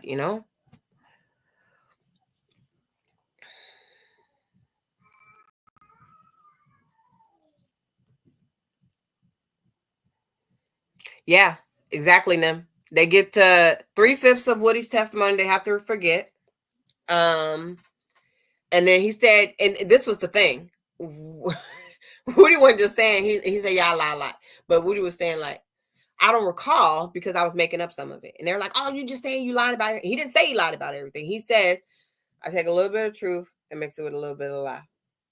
And it's your job to find the lie. It ain't my job to tell you what I'm lying about. You know what I mean? Like, as human beings, we may do it all the time. Like, tell me there ain't never been a time that you woke up late for work and you were on your way to work, got to work late and told your boss, like, oh my goodness, today wasn't a good morning, which wasn't the lie because it wasn't. You woke up late.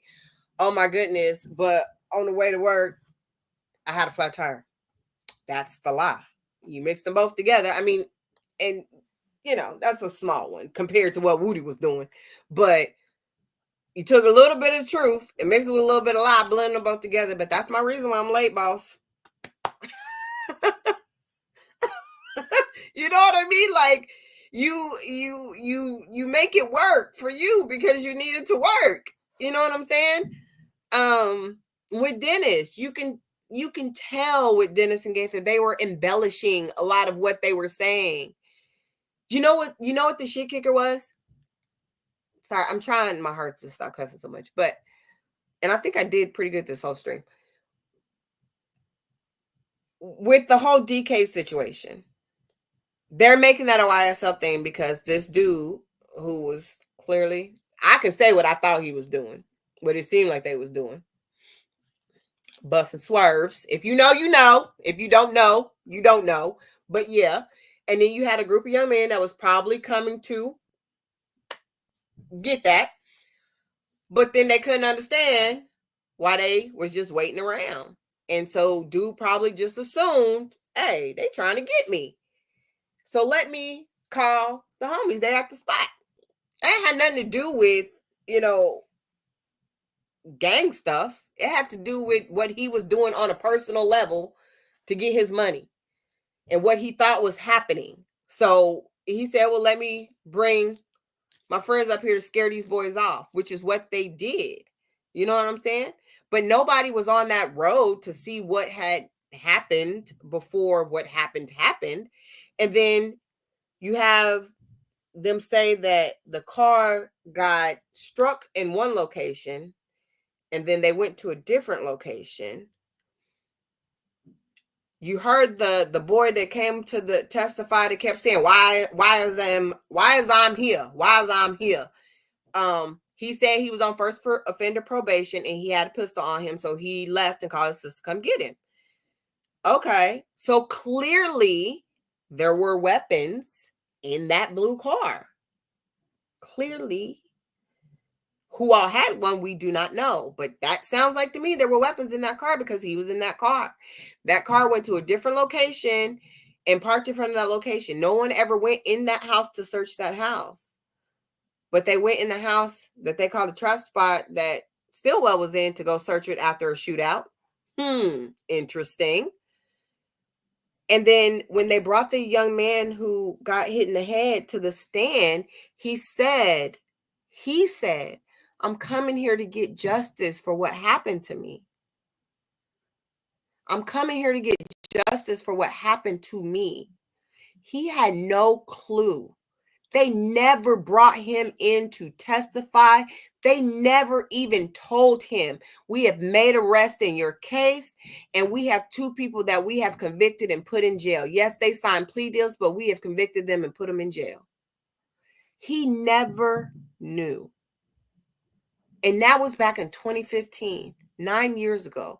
He never knew. In 2024, he did not know that there were people accused of doing what they did to him, and they were in jail or had been to jail. He never knew. And y'all brought him in here to testify for the first time. You had never updated that man and his family on what happened and what was happening with his case. Not once did anyone tell them anything. He thought he was coming to testify on his case. And he was, but he thought that he was coming to convict the people. He thought the people that was there was the people that had done it.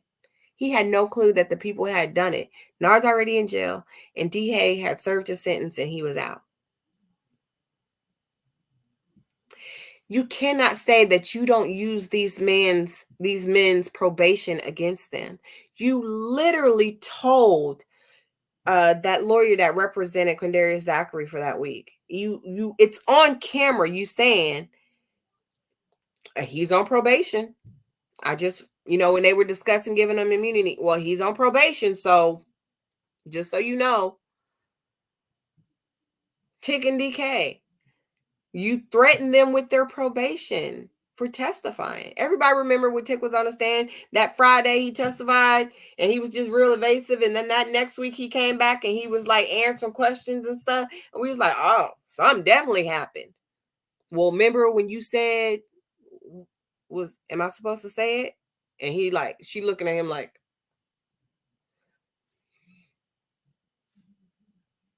you guys, for you to say that, oh, we would never do that. You absolutely have been doing that. And yesterday was the biggest flashing billboard of that. This is what happens regardless if you come into this courtroom and don't testify how we want you to testify. This is what you're going to get. This is what you're going to take the chance of. Even if I signed a plea deal, I would go get me a lawyer right now. I would still go get me a lawyer right now. What do I need? You tell me how I need to be answering these questions, because clearly I don't know. And I want to make sure that I don't do what I don't do something that's going to end me back up in jail. So is there something I can say without having to say everything that they want me to say or whatever? If you don't have a problem, it is what it is. But I'm not going to say anything to incriminate myself anymore. Even if it's some stuff that they ain't catch me for, I don't want to be out there just blubbering. You know what I mean?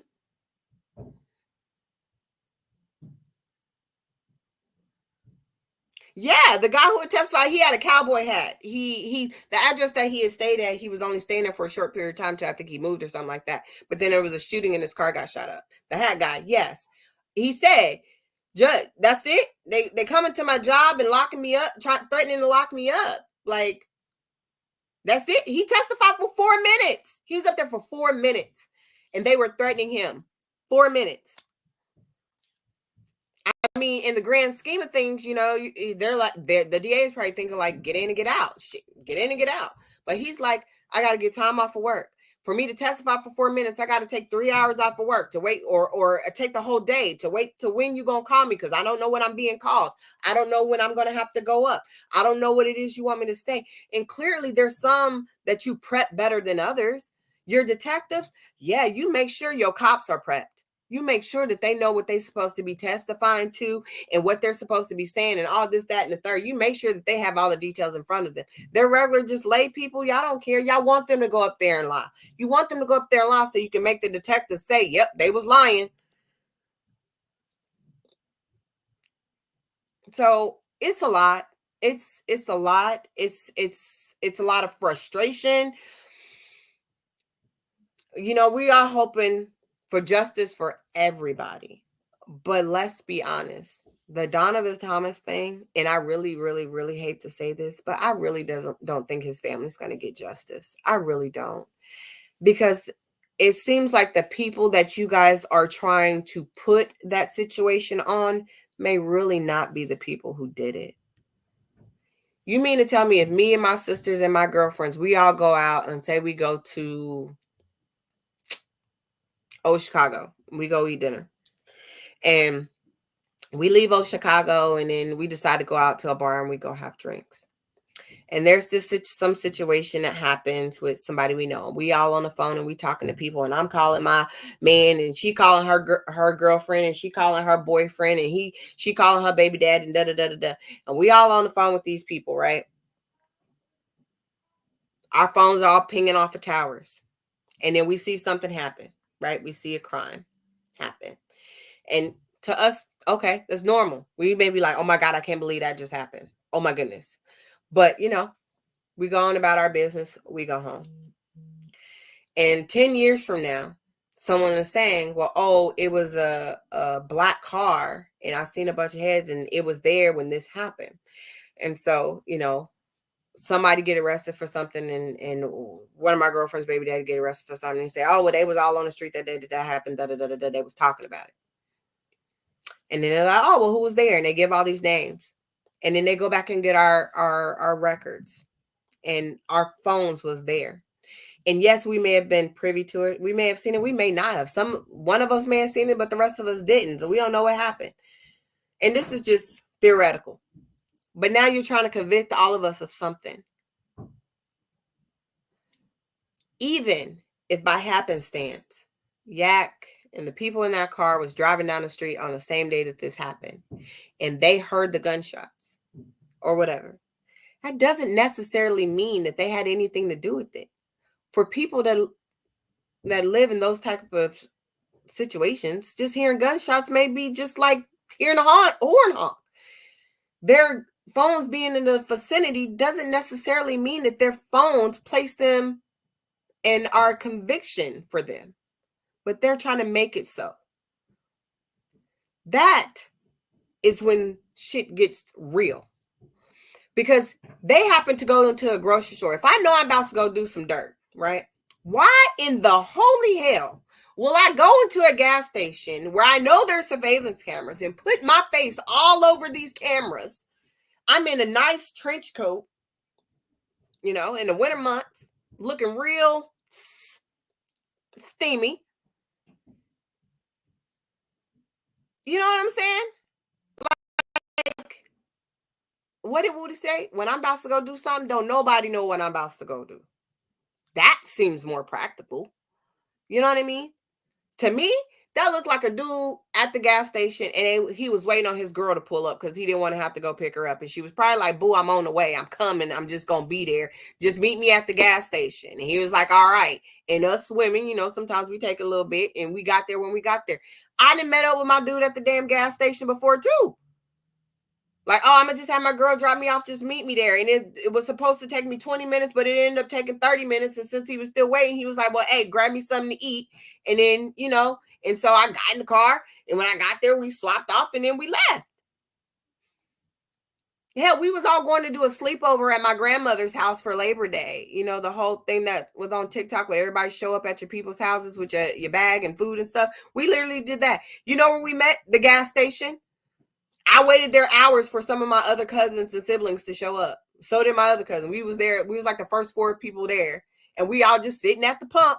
I'm at the pump. She in a parking space. Another one of my cousins is at a pump. We just sat for an hour.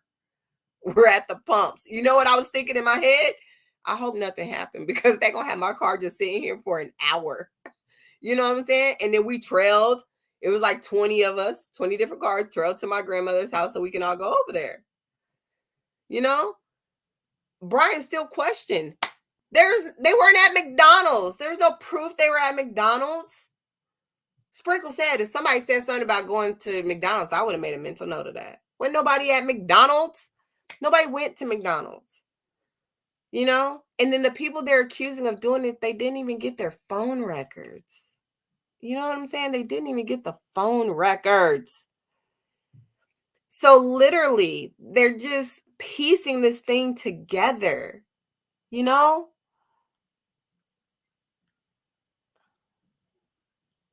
Right. It's like you're trying to make it make sense.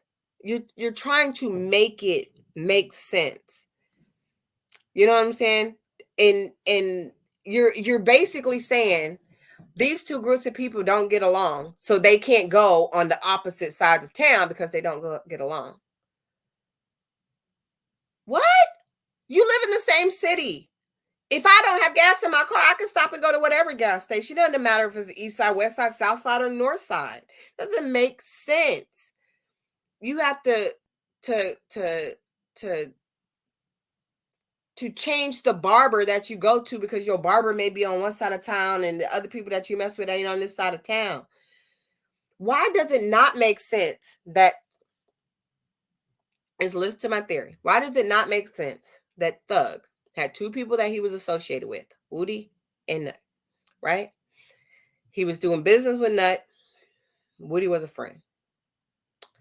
Why does it not make sense that then Woody is banging with Nut's brother, and Thug and Nut is like trying their hardest to be like, hey, y'all need to get this stuff together. Like, stop tripping, calm it down, whatever. Woody said, I was hard-headed. I didn't want to listen to nobody. I was doing my own thing. Can't nobody tell me nothing. I'm a grown man. And I'm pretty sure probably Shell Cal felt the same way. Nut was trying to be a big homie and big brother to his brother and his brother's half brother. You know what I'm saying? And then Woody is out here doing stupid stuff. Well, Thug can only do so much because, again, he's grown. He can't control nobody else's actions. Even once he found out that he died, what was he supposed to do? What could he have done besides what he did, which was say, man, long live Nut, and post something. You know what I mean? Consciously, why would you do that if you did it? If you did it, why would you do that? If you was in a car in the back seat, why would you do that? You know what I mean? Do you know how he must feel? Like feeling like he may know somebody who did it. And it wasn't his business to know at the time. It really wasn't. It wasn't his business to know, which is probably why he didn't ask a bunch of questions and try to ask him, do y'all know who did that? Do you know who did that? The streets get to talking. Hell, we all talk about it. Everybody talks about it. Everybody is trying to make sense of stuff and piece it together. So no wonder the police are. The difference between us and them is we're not convicting someone. We are not trying to take someone's life away based on our theories. We are not creating a scenario as people and then running and trying to tell that scenario to law enforcement and say, you guys got to convict them because of this. That is the difference. If I got myself into that type of trouble, do you not think for 1 second that I wouldn't do everything in my power to get that off of me?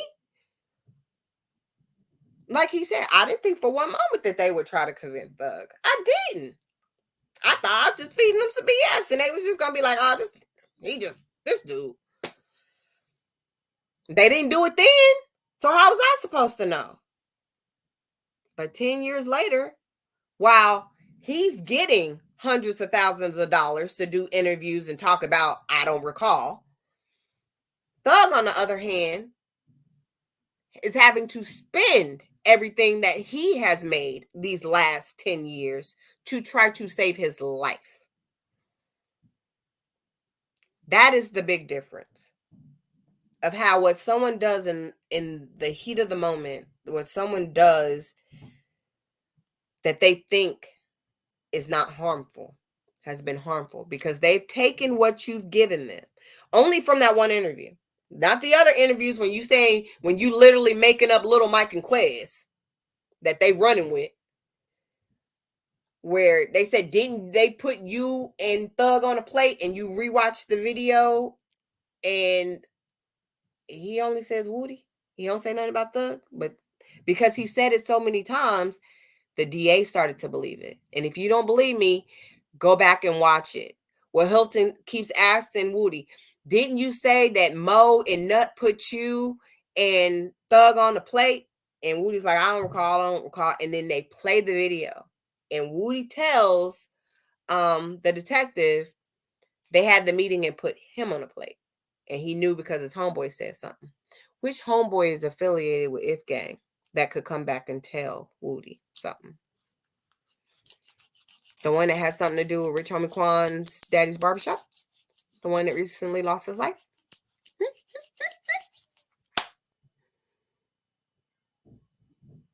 He gave Mounk Tounk some money because he's saying they thought I did this. I can't sleep at home tonight. I need to go get a hotel. Bro, can I borrow some money so I can go get a hotel? Because he nickeling and diamond selling what he could sell. And so he didn't have enough money to do that. And Thug's like, all right, yeah, here. I don't want no harm to come to you and your family here. And he gave him some money. So that was Thug giving everybody money to lay low. If I ain't got no money and I know a friend of mine got some millions, I'm going to ask him for some too. Hell, if I ain't got no money, my homegirl I know she got some thousands, I'm going to go ask for some. Like, hey, girl. So if he would have asked for that money to pay his light bill instead of to go get a hotel, then what? Was he helping run his trap house? You know? No one's able to follow the money. Nobody. Because nobody can show that Thug's money is being used for any of this. That's why they talking about $300 for a hotel. You know what I'm saying?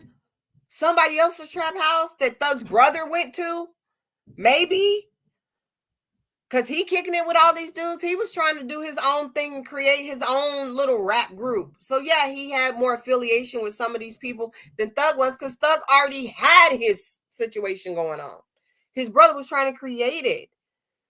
So we're now using that to try to, because a few years before that, Thug went, because he bonded his brother out of jail, who was facing life sentence for the whole having the pum at the gas station. And I think I don't know if it was like a Christmas thing or something like that, but he decided to bond as many people out of jail as he could, him and Gunna, so they could be with their family. Did it come back to bite him? I don't think any friend would ever say, hey, I just killed someone. Can I borrow some money to go get a hotel?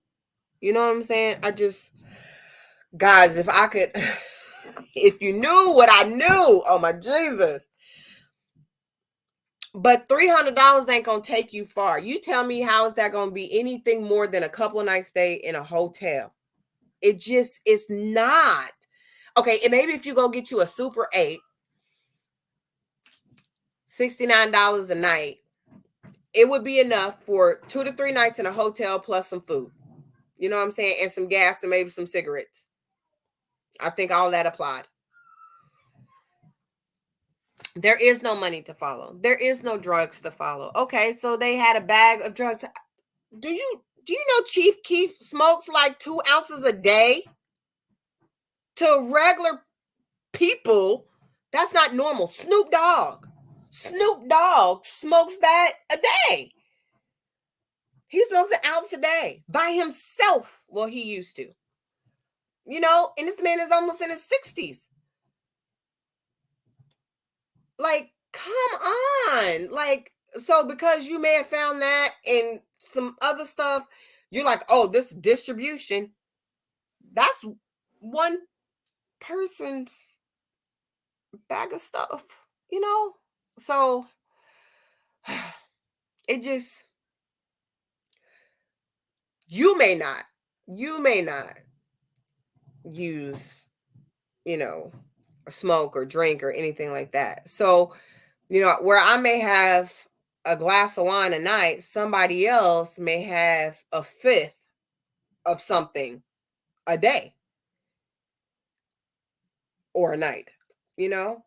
My habits aren't your habits. You can't make what's normal to you abnormal to them, because their normalcy is different than your normalcy. So that's what happens when you just start throwing random stuff out there and trying to make it all make sense. Yes, Snoop Dogg has someone employed to roll his stuff for him. That's what they get paid to do all day long. All day long. But if I got pulled over with that, they like, she distributed. That's for real. That's service. For him, no. I think there was a YouTube snippet about Willie Nelson. His tour bus got pulled over, right? And they found like a pound on them, right? And this is just a little side note. Well, when they booked them all, they couldn't just charge one person, because basically his whole band was on in the van, right? And so basically everybody said, it's mine. And so they were like, what? Like, everybody's like, yep, it's all of ours. All 11 people. It's ours. We all went in on that. It's all of ours. So everybody ended up getting misdemeanors because they couldn't give just one person this felony. Because, I mean, if you got 11 people that tote, then everybody going in on it, it makes sense. You know what I'm saying? So, I mean, it is what it is. So you can't charge everybody with 1 or 2 people's habits. You know what I'm saying? Like, I think that if they would have done this on an individual basis for an individual person, it would have looked different. but instead they wanted to make it this big, oh my God, we are clearing up the streets. What did they say? Thug was on tour in March. Everything died down in March. Wasn't somebody else also in jail in March? Starts with the W, ends with the Y. He was also in jail in March. Yeah, he was. That was after what happened with his baby. That happened in February. And he didn't turn in the pum. So the next day they picked him up and locked him up.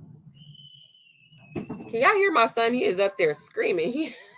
He playing police car and fire trucks, and he's just going at it. But yeah, so I mean, it is what it is.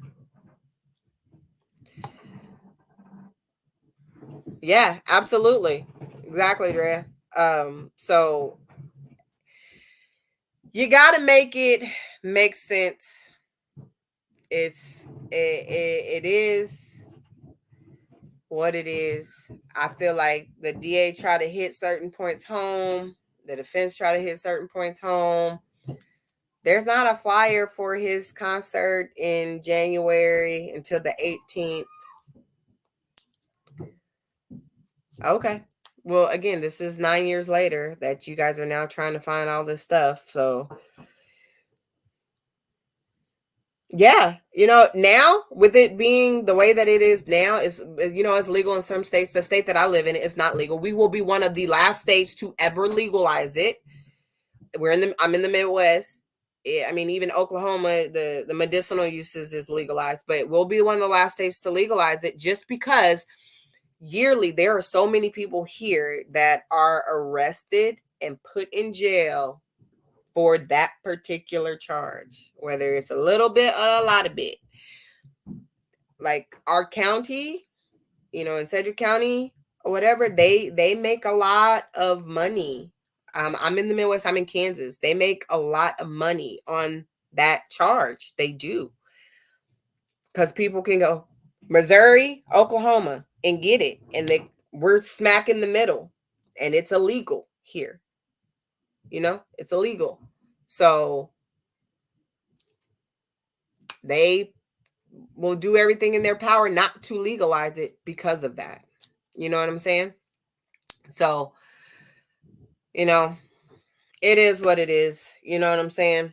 I appreciate all of you guys for chilling out with me today. You got to hear me rant and bant and go on and jump subjects and get a little frustrated and try my hardest to not get emotional. I ended up staying on a lot longer than I planned on. I planned on being on for 2 hours. I still have to do like a 400-word discussion question on alcohol addiction for one of my classes. And I got to go to work tonight. So we'll see how that goes. But I really do appreciate you guys for coming in and hanging out with me tonight. I really do want to hopefully see my channel continue to grow so I can stop working at my second job because 12 hours overnight kicks my butt.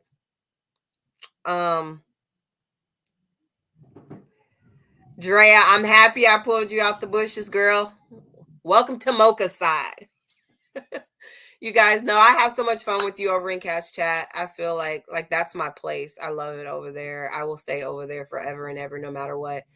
That's my girl. I love her commentary. I love her dialogue. I love the energy that her chat brings. And I hope to be able to mimic that in some way over here. For now, a lot of my channel is just me being able to vent and give a different perspective. There was a day and time when I was out there in them streets. I mean, not heavy, but just to say I've been around the way. I've seen some things. I've been privy to some things, and I want to use that to educate people. You know what I'm saying? Because there are some officers that are out there, our buddies in blue, that they are truly out there with the best of hearts, and they're there to help us and to police us and do the best. But there are also some that want to make a name for themselves, just like we see in this YSL trial. And we just have to move smarter as a people. You know, we have to move smarter as a people. We have to fight for each other, because if we don't, who else is going to do it? You know, and these are,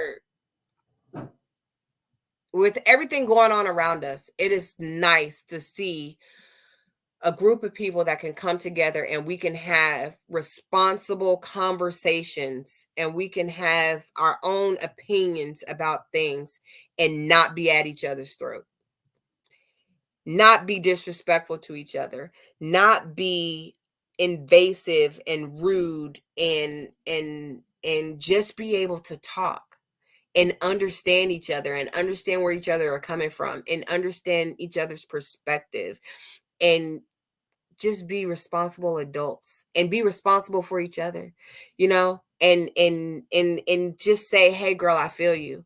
Or someone gets in there and just be like, you know what, I'm having a day. And you can be like, you know what, I'm sorry about that. I hope this makes it a little better. You know, I want to be able to do that. I want to be able to show my littles that, and my big girls that, you know, you don't have to just do one thing. You can do anything that you want to do. And I love sharing my opinion. And my kids don't always want to hear it. So I enjoy sharing it with you. So I appreciate you guys for hanging out with me today. And like, share, subscribe. I appreciate us just being able to have a dialogue and talk to each other. It's been so much fun. It's been real. I've really, really, really appreciated it. Going live again next Saturday, same time. We'll see what this next week's brings, to see what we're going to talk about. And, you know, I hope you guys join me then as well, because as soon as I can give her the second job, I'll start going live all the time. So, again, thank you guys for hanging out with me. I appreciate you. And I wish you guys to have the best weekend ever. Have fun. Unfortunately, I got to go get ready for work and head out the door, but I love you all. Like, share, subscribe, turn on your notification bell so you'll know when I upload. I appreciate you. I appreciate you all so much. Bye, guys. I love you all. Bye.